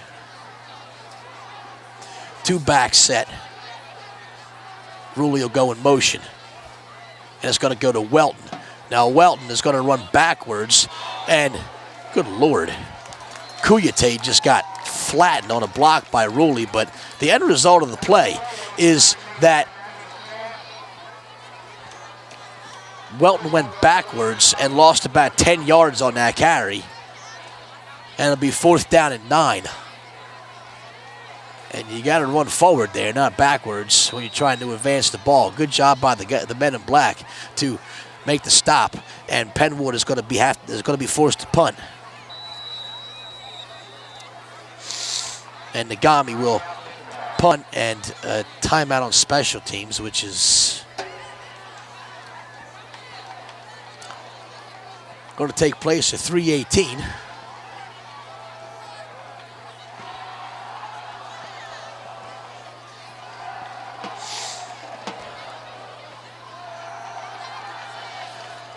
this timeout may just be to give the guys a breather, or it may be to set something up. They might be setting up one like a reverse or something, as they like to sometimes run a little bit of trickery on the punt return.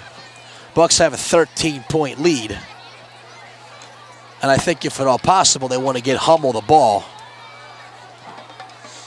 So they may very well run that reverse. And as you know, I mean, if you watch these broadcasts, you know that they're going to run this play towards the home bench, and they're going to set up a wall of blockers, and they're going to try and get Hummel right down the sideline for a touchdown. And it all starts with Mike Chamberlain, who's going to cover this gunner and try and drive him out wide. Now it's a fake punt and just a really stupid play by PennWood. And Steve Lennox probably knew they were going to run it, which is why he called that timeout. So a fake punt play by PennWood, ill-advised and doesn't work. And Interboro is going to have great field position at the 24-yard line. And I guess maybe PennWood's thinking is the way that Chris Hummel's been returning the ball, they might have wound up down there anyway, so why not just go for it? But I think if you're going to go for it, you should just go for it and get the ball in the hands of Rowley or Bowens or Welton, one of those great players on PennWood. May to pass. He's got Okuda, and Okuda's got a lot of open space. Okuda looking for the end zone, and they're going to mark him down at the 3-yard line. Okuda went for the pile-on, but his knee hit the ground. A great job by Matt Okuda.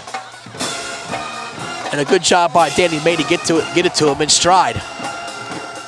But the ball's on the 3-yard line, and Interboro really in a great spot.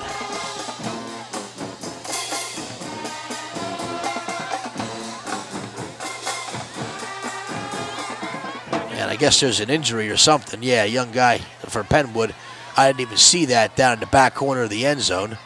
And timeout on the field with 3:03 to go. Will give us a great opportunity to call out some of these homecoming court individuals, Haley Fisher and Jeff Finley. And you're going to hear this a lot, but they're two students of mine. Haley, a real spirited individual, one of the funniest girls I've ever met. Great soccer player, maybe the top soccer player on the soccer team. Jeff Finley, baseball player, also a wrestler, been involved in theater, both students in AP government. Emily Akins, who plays on the basketball team, and Eric Thomas. Eric is the district champion wrestler for the wrestling team, and one of those all-around kids that just seems to be good at everything. Smiles all the time, as nice as can be, is smart, works hard, and also mentions that he has 2% body fat, which is pretty darn impressive. It's a couple percentage points less than me. Haley Ladley and Nick Franz.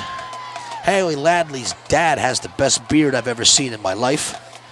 Nick Franz is a soccer player, a fellow Union fan, just like me. Vianna Kolodner is a cheerleader, also in AP government. And her, and I thought Billy Kettler had her, who was her partner for homecoming, I thought had the best skit today. They did the Lion King skit at the pep rally, which was the pep rally was one of the best ones I've ever seen. Phenomenal. Sage Redding, I've had a lot of the Redding girls in class, and Sage is the next in line, I suppose. And she's on the homecoming court. She's a cheerleader, and Chase Pattinson, who you saw earlier, recovered that fumble for a touchdown. Gabrielle Knockin and Chris Hummel, also two students of mine. And a real handsome couple in this picture. Both of them such nice-looking kids. Deanna Ravello, a former student of mine. I don't have her right now, but I had her as a sophomore. And Jake Paff, who you've seen kick the ball several times, and in my mind is the special teams player of the game. Jamie Brennan, who I also actually have in class, not in AP government, but in CP government. And she plays field hockey and was a soccer player, but she plays field hockey now. And Steve Royer, who we seem to call him for making tackles like constantly. Alicia Amadio and Tyler Monastra, two young kids that I haven't had the opportunity to have in class, but I do know them through teaching here. And then finally, the young lady to my left here, Kayla Remshard, who is in the marching band and is a very gifted young woman in more ways than one, and one of my favorite students, and I have to say that because she's right here to my left. And then Mike DeMarco.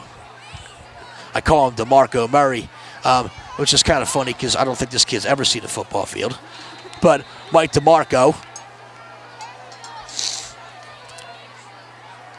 is also in the homecoming court. And Chris Thomas is very close to a touchdown, and it is a touchdown. So we got through the entire homecoming court and managed to watch Chris Thomas score a touchdown all during that injury timeout and the play immediately after. And it is 39-20 in favor of the Bucks with 2:53 to go. So the Bucks putting up some points in this contest.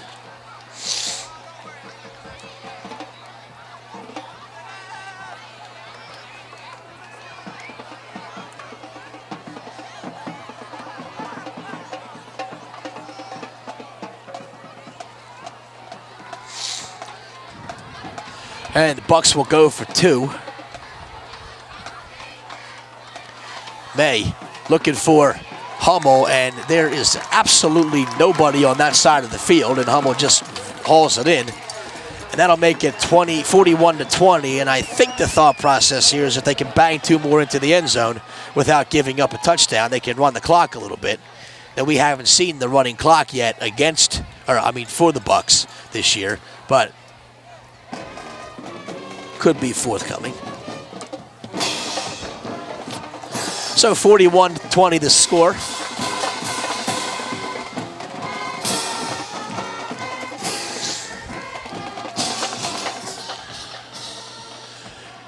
And Joe Barrett said he was going to take that boat out of here, but I think he thought better. Discretion, they say, is a better part of valor. He's not real confident driving the boat. So it looks like that'll be my job on the way out of here tonight. No problem. We got to get the boat back to the owner of the boat's house. It's not really our boat. It's just it just so happened that one of our freshmen had a boat laying around, and we decorated that boat. And I'll be honest with you, I thought we had the coolest float. Now, they're going to announce that the seniors are going to win because the seniors always win. And they did have a nice float, but we had a freaking boat. 40-yard line, as usual, will be the line of scrimmage. And they blew that ball dead before Amare Kenneth picked it up. But PennWood Patriots will. There's still 2:40 to go, in which turned out to be one of the longest third quarters I've ever seen.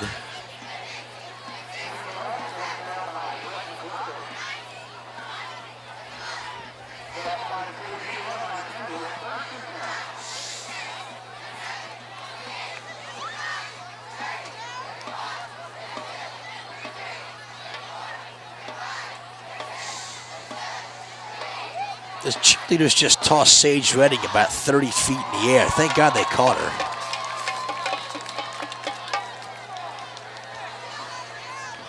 The man in motion is number 11, Edward Fields III. This is Ruley. Ruley has been a thorn in the Bucs' side all game, and he gets a first down.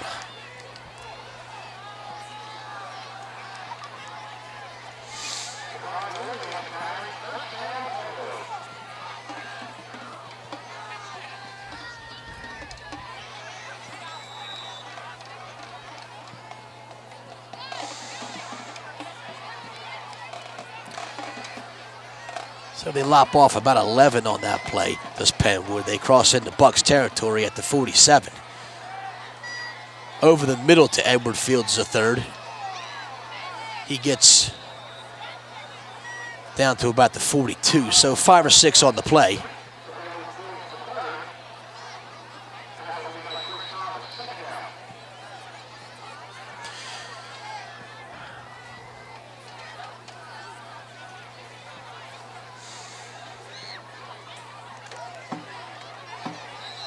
And it's illegal formation.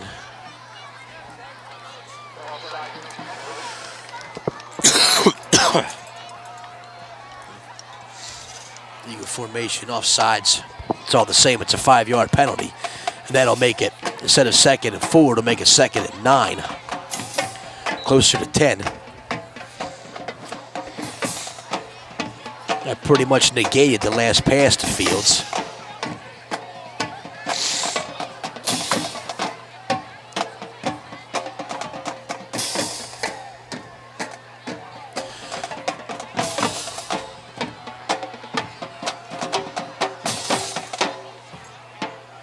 Four wide receivers for the Patriots. It's a passing down. Although open space is there, but he will throw it. And really nice ball thrown. Caught by number 4, Isaiah Council.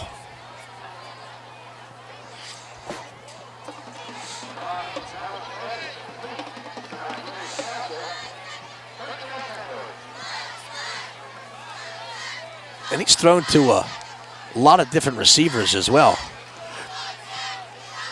But first down by PennWood. They don't seem to be shaken off by penalties or whatever. Now they're going to throw a screen to Ruley, and he's got some room. And great moves.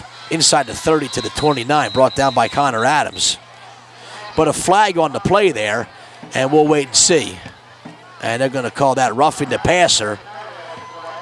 And Reuter admitted to me early in the week that penalty in the end zone last week was on him, and he just got another one called on him for roughing the passer.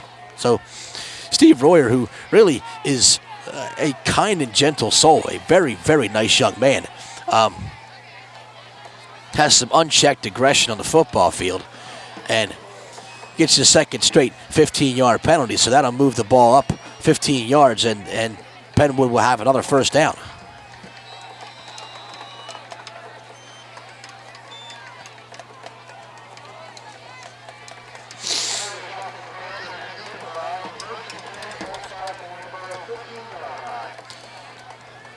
So 15 will be the line of scrimmage. PennWood once again threatening.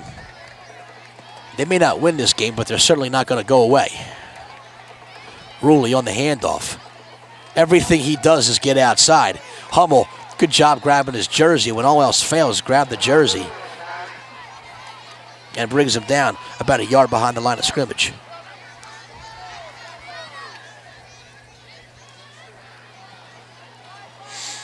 And that'll be the last play of the quarter, unless PennWood really hurries it up. They have 3 seconds, 2 seconds, and they will blow it dead. So, well, that's the end of 3.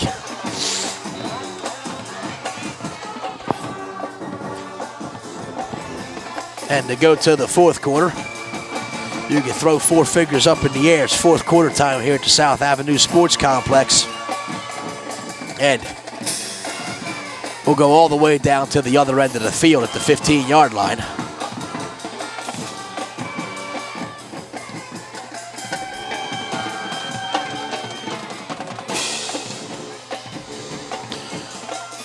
And we said, you know, this weekend is about checking things off. And we got all the T-shirt sales done. We got the school day done. We got the pep rally done. We got the parade done. We got the halftime festivities done. The football game is almost done. One more quarter, and tomorrow we have the homecoming dance.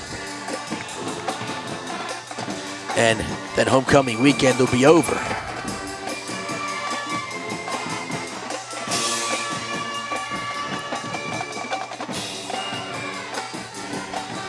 Band dropping a little Hawaii 5-0 in between quarters.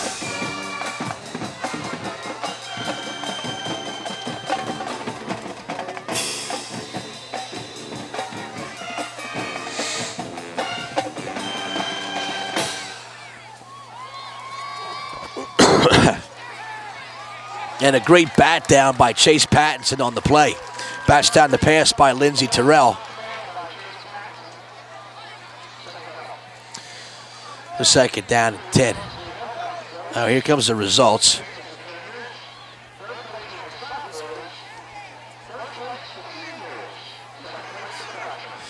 Well, it sounds like we got second place. I can kind of accept the seniors winning because their flow was actually nice. They did a good job. They had a nice float. And Catino, as she told me in a text message last night, I never do anything half you-know-what. And she didn't. The float was really, really nice. So I can accept them winning. A lot of times the seniors winning is a perfunctory measure, but not this year. So I will bow down to the seniors for once. But we did have a boat. And I'm telling you, we are winning the next 3. Barrett and I will rest at nothing to win the next 3. So that I can tell you.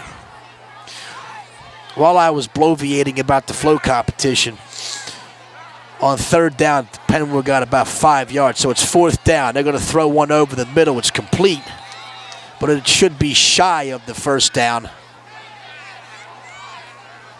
That ball caught by number 19, Kennedy Poles. And I can tell you, if you're a PennWood wide receiver,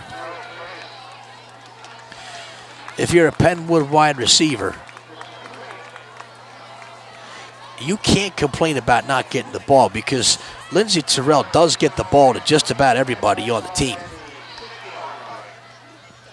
They throw the ball and they get the ball to everybody.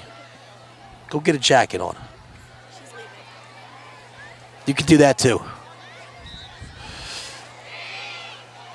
Thanks to Kayla Remshard and Adrian Narkevich, who are up here giving of their time filming.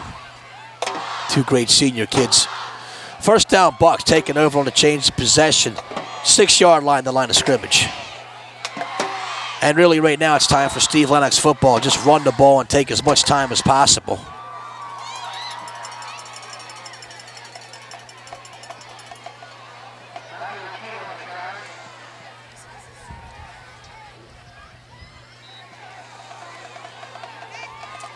Okuda got 1 on that last play. Not much.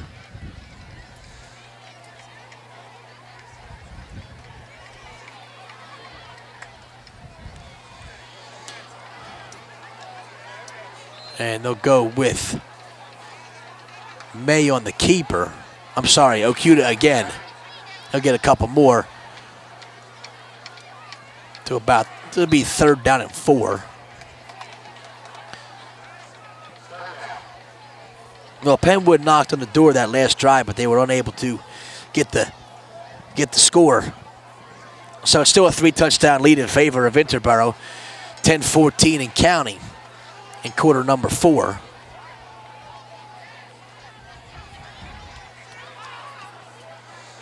Pitch out to Hummel.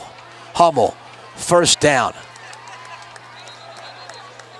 And there's some laundry on the field, so there'll be a hold. And this will come back.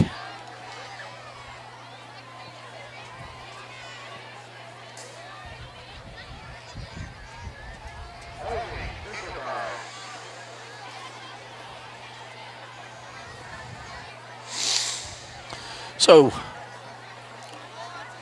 doesn't take much of a football, not much football knowledge to know that was going to be holding. So, Bucks 3rd down and long from inside the 5.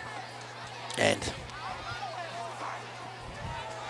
you'd think with 3rd and long it'd be a passing down, but then this deep in the territory, why chance it? But you never know. They may just try and take one. I mean, Steve Lennox has thrown out of his own end zone before. Pattinson and DeSands out wide.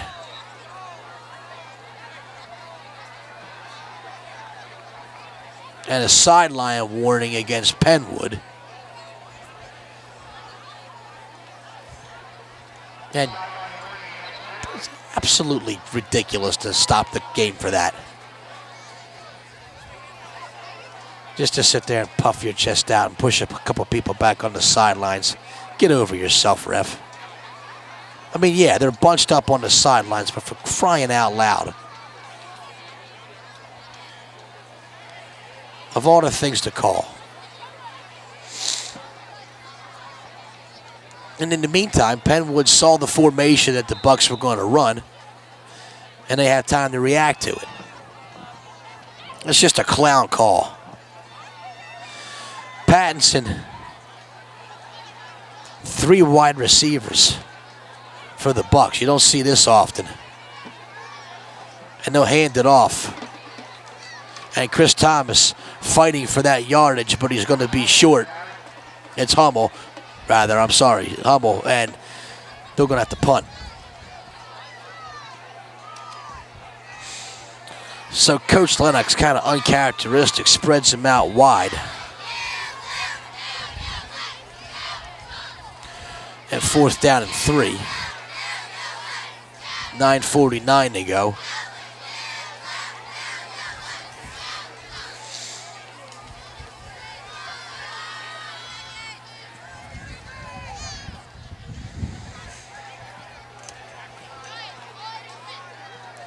That play went out of bounds, so the clock stopped.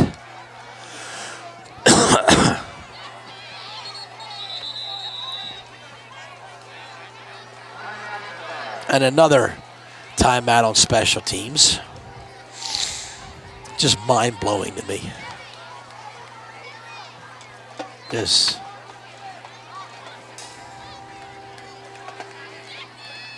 So I'll sit up here and listen to the train go by.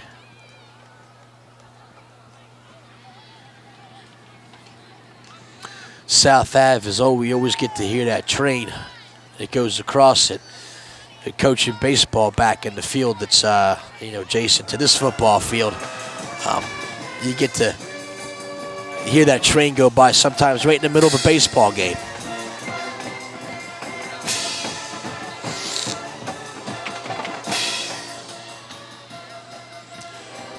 That boat's still there, so it looks like I'll be driving that bad boy home in a little bit.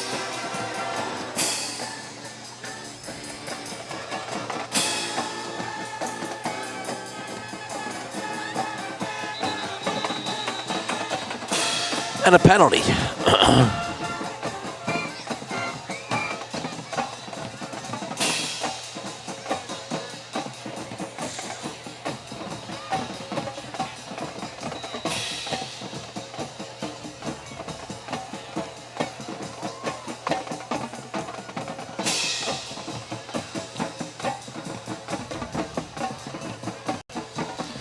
And a high snap corralled nicely by Murtha, who punts it.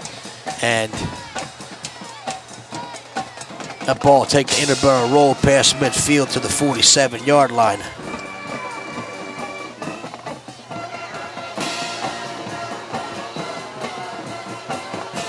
So PennWood will take over there.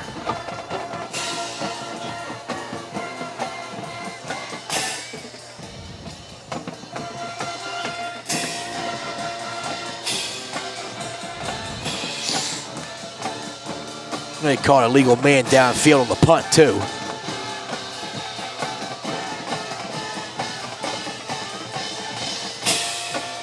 Well, PennWood, 47-yard line.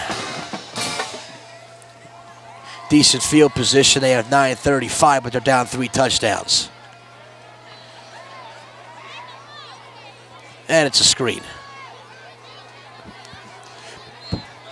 And Chamberlain with the takedown.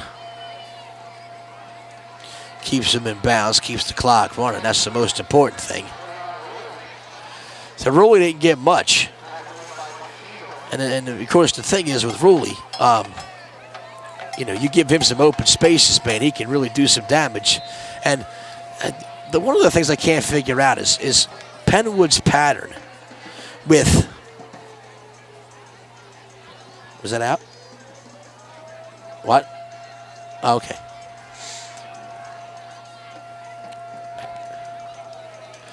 PennWood's pattern with going hurry up or going to the huddle, I can't quite figure it out. If you're ever going to run hurry up, now's the time. Was it? Stop.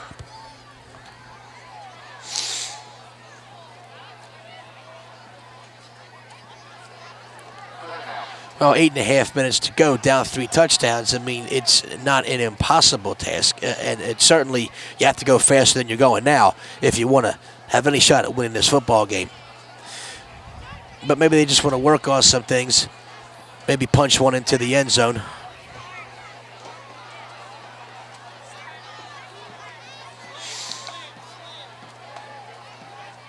And they're going to run a screen, and it's batted down by Chase Pattinson.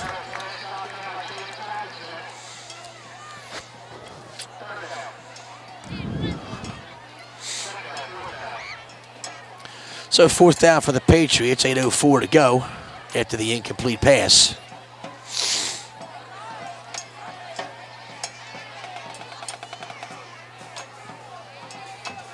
It is only 9:50, and it feels like it's after midnight at least here. It's been a long day, and this game has been long. And of course, with the protracted halftime with all the activities, and usually I don't get back to here till about 6 or 6:30 before a game. I was back at like 4:30 today because of getting the float ready and whatnot. So, long day today for all of us, but worth it. I know the kids in the community appreciate it. Bowens appreciated that pass from Lindsey Terrell on 4th down, and they'll get inside the 40 to the 39.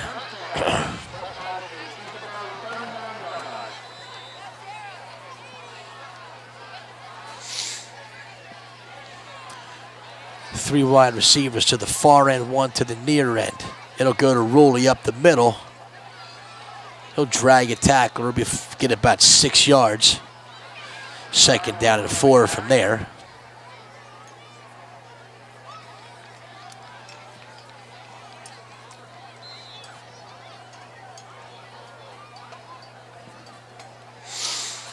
Two wide receivers on each side this time for PennWood. Council in motion. It's going to go to Ruley again. Ruley out of bounds at the 34-yard line.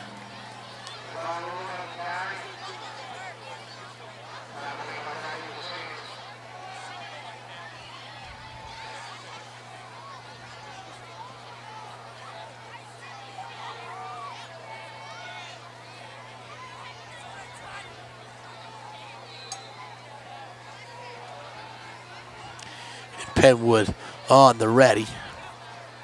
3rd down and 5.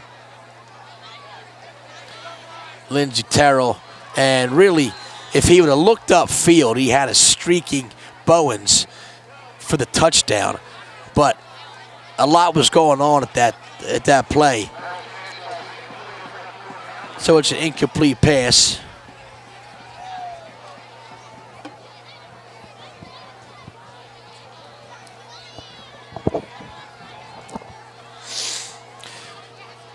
.33-yard line, the line of scrimmage. It's 4th down and 5. They converted on their last 4th down, so they're hoping to do so again.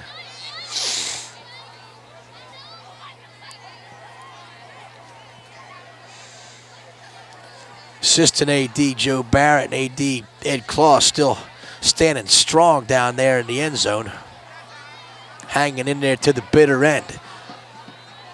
And I wouldn't necessarily call this a bitter cold night. I think it's just cold up here. Pass intended for Isaiah Council. Chamberlain on the coverage. Ball get turned over on downs. It's also my refusal to start wearing pants.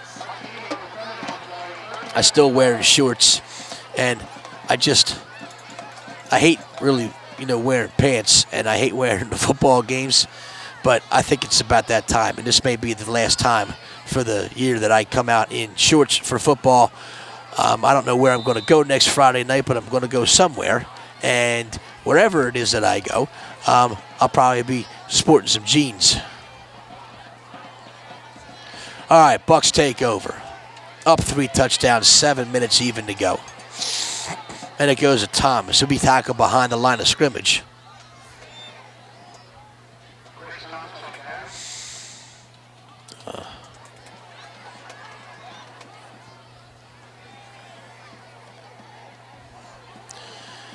And the Bucks will take their good old time getting each play in. Obviously, they don't want to. There's no need for them to hurry up.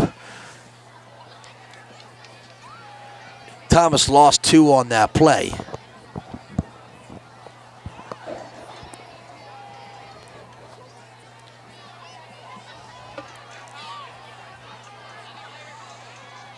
Hummel. They're going to go to Chamberlain with the carry. He actually shakes a tackler.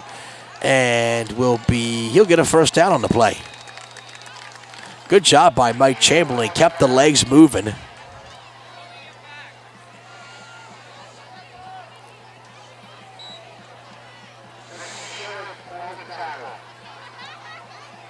Yeah, a good job by him.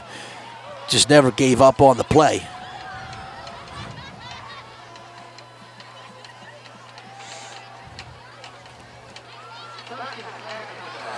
So the 45-yard line is the line of scrimmage, and it'll be 1st and 10 for the Bucks. Hummel is really quick. Inside the 45 to the 42. PennWood 42. We got 13 more, and it just seems like every time he touches the ball, he's getting close to 10 yards, if not more. Be interesting to see what his tally is at the end of the night, but he's having a great game. And the refs are also,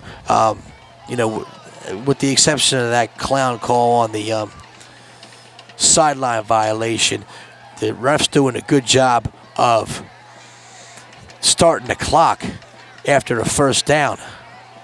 Quick set, boom, start the clock.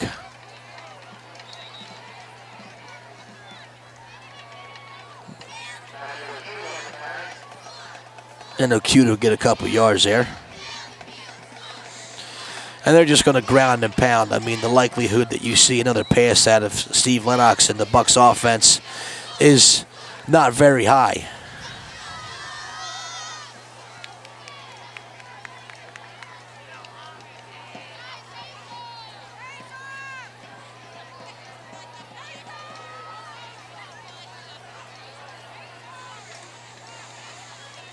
Chamberlain the handoff again. He'll tuck it in his left hand. Chamberlain down the sideline inside the 20 to the 17. And another 1st down for Interboro. 4:20 on the clock, and then they'll start the clock and it'll roll again, and it'll be inside 4 the next time they snap the ball.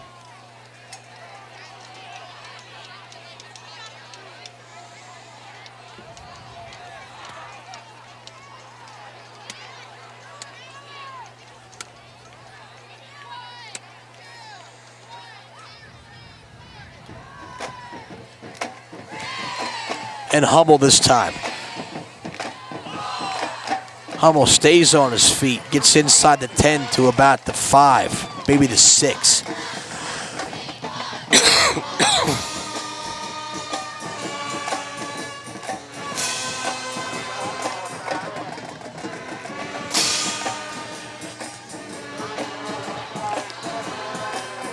Besides not getting to hear the band every game, the one thing too, they don't always play Get the Beat Down. I think it's about time that they start to play that. It's the 4th quarter, they're winning, all the criteria is met. It's time to get the beat down.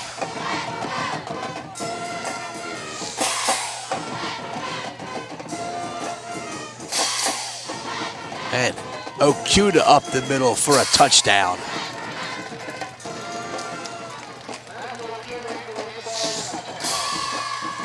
So the Bucs will tack 6 more on them to make it 46-20, pending the extra point.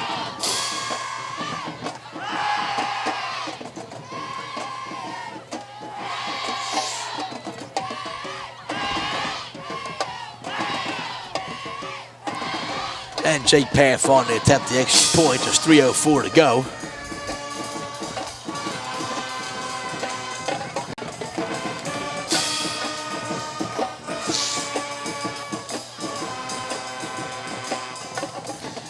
And Paff's extra point sails wide. So he had 3 conversions earlier, and he's missed the last 2. 47-20.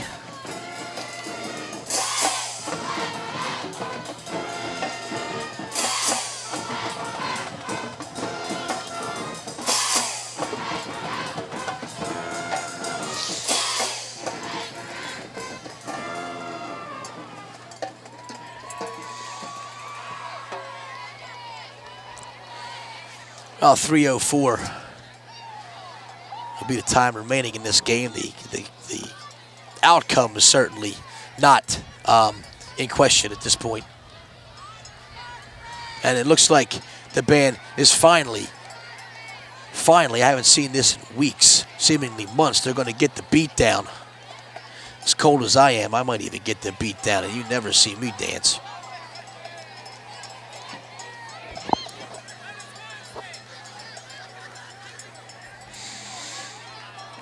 Well, Jake Paff will kick it off from the 40. And it's possible we also may see some of those Bucks reserves. No get the beat down we're going to hear on Wisconsin for the third time tonight. And that ball be batted out of bounds at the 40-yard line. Really a heads-up move by 26 Brandon Raymond and knocked that ball out of bounds.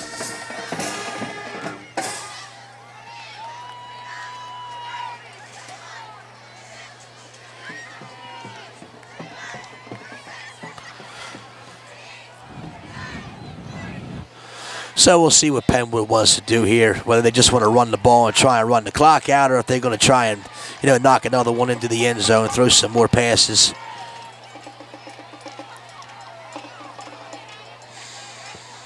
And we'll take a look at the Bucs schedule for the remainder of the year in a second there, because really what's the thing to look ahead to is in a couple weeks, that big Academy Park game.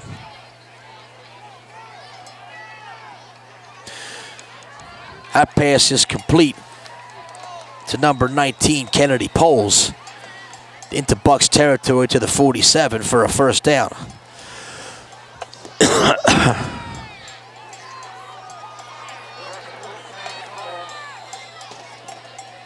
Hurry up offense employed by the Patriots.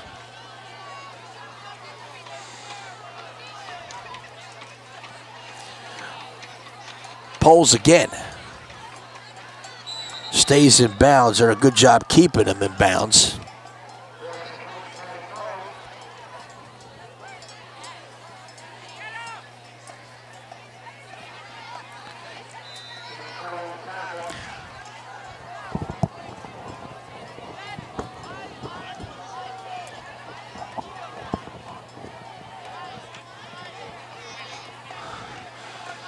Lindsey Terrell, screen. And he is going to go all the way in for a touchdown, is number 3, Tavon Ruley. And that screen pass from 32 yards out is good for a Patriot touchdown. So, and the Bucs band will celebrate that Patriot touchdown by getting the beat down. But it's all good because the Bucs had a 4-touchdown lead, so it's all good.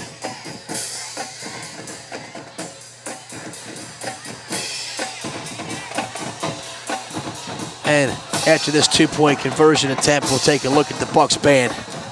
And the conversion attempt is good. Amir Vaughn with the 2-point conversion. So 47-28 with a $1:55 to go.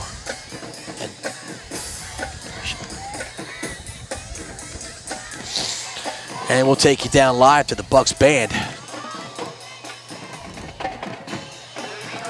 Sometimes they play like an extra long version to get the beat down. We'll see if that's where they're headed in this game.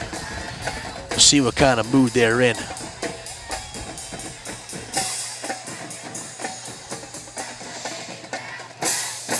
I don't see Peltz down there. I see that guy with the beard.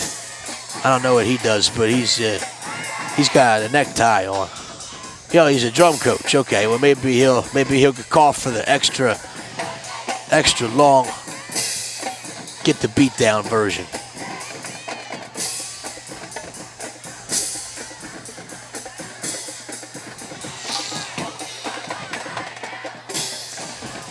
Well, Patriots got the ball spotted at the 40-yard line. They will kick it. And we'll see if they're going to try and get it to Hummel or not. I imagine probably not. They will probably try an onside kick.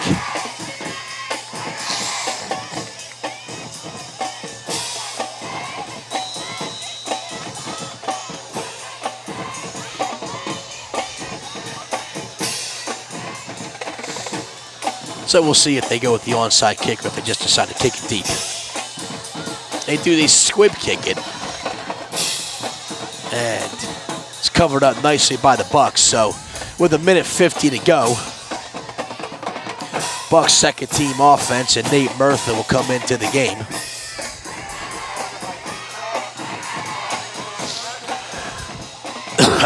And what we can only imagine will be a couple of snaps, and that'll do it.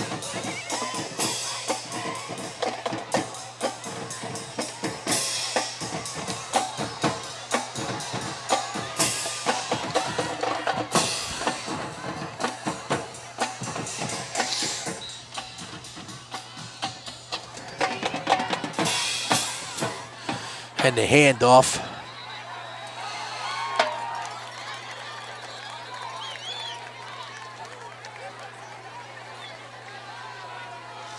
And probably time for about 2 more plays.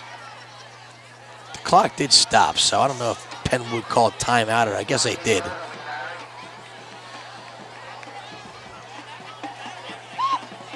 So I guess PennWood called timeout, so I don't know if they want to stop the, and try to get the ball back or what.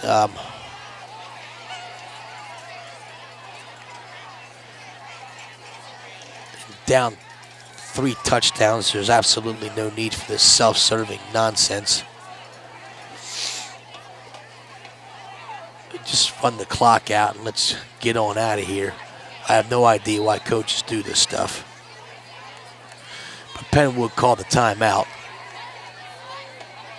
I throw a pass play now just because that's how my mind works. McMullen in motion.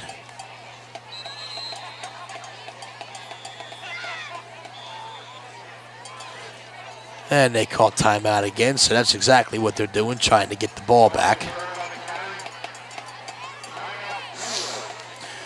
So Bird, I believe this kid's the freshman. Bird a couple carries and then for no yards.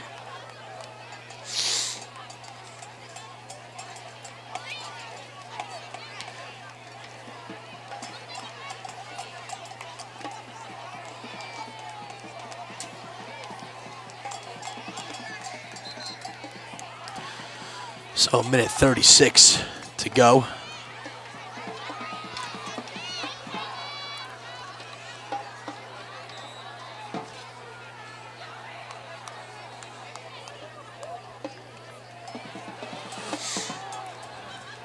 And a tight eye formation, and they'll go with the sweep.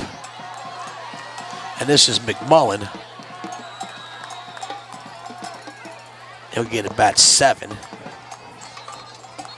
And bring up actually 4th down, so PennWood will take their last time out with 1:23 to go.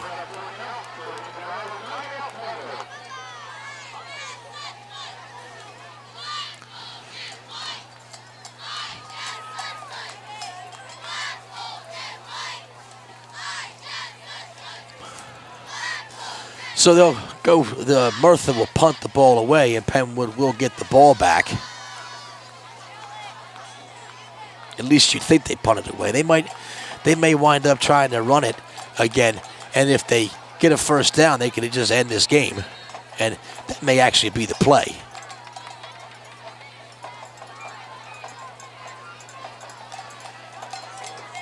Is just try to, and that's exactly what they're going to try and do, is get a 1st down.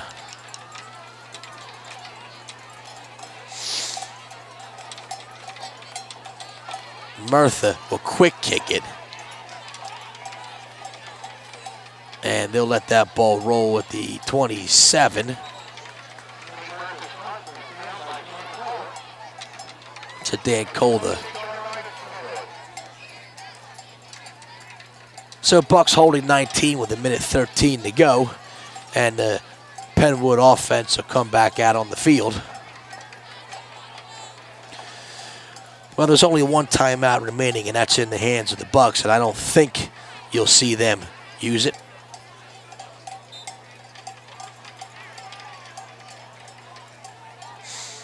PennWood 1st team offense still out there.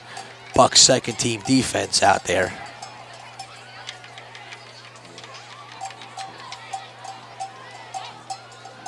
You see Beckwith and McMullen, a couple of juniors call.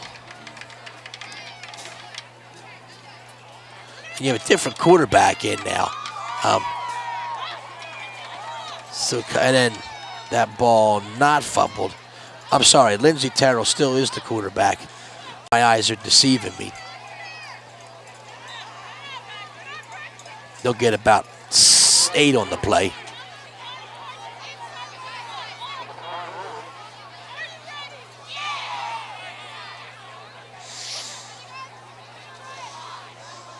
Lindsey Terrell downfield has got poles again.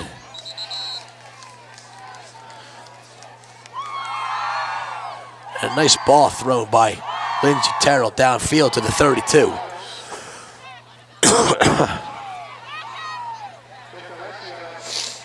36.8 seconds. 32 is the line of scrimmage. 3 wide receivers to the far end, 1 to the near end. And they'll throw it downfield. And it's picked off. Picked off on the play, and he'll go down. Shane Beck with the interception. And with 23.5 to go, this one's over. 1 kneel down by Nate Murtha, and we'll go home. Bucks win on homecoming. The final score will be 47-28. Homecoming 2015 a success. Bucks will go to 6-1. They'll play Chester next week on the road before playing Chi at home in 2 weeks. And then the big one 3 weeks away against those Academy Park Knights. And then, depending on what the playoff situation is, maybe a game against Haverford, and Haverford's good. And then Ridley on Thanksgiving also away, and hopefully they don't have to play those last 2.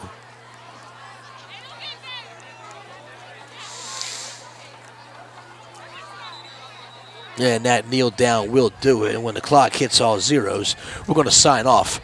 I'm Bill Soroka. Special thanks to Adrian Narkevich and Kayla Remshard and Wyatt McDevitt and some kid that I don't know for filming in the first half. We'll see you next time. Bye-bye.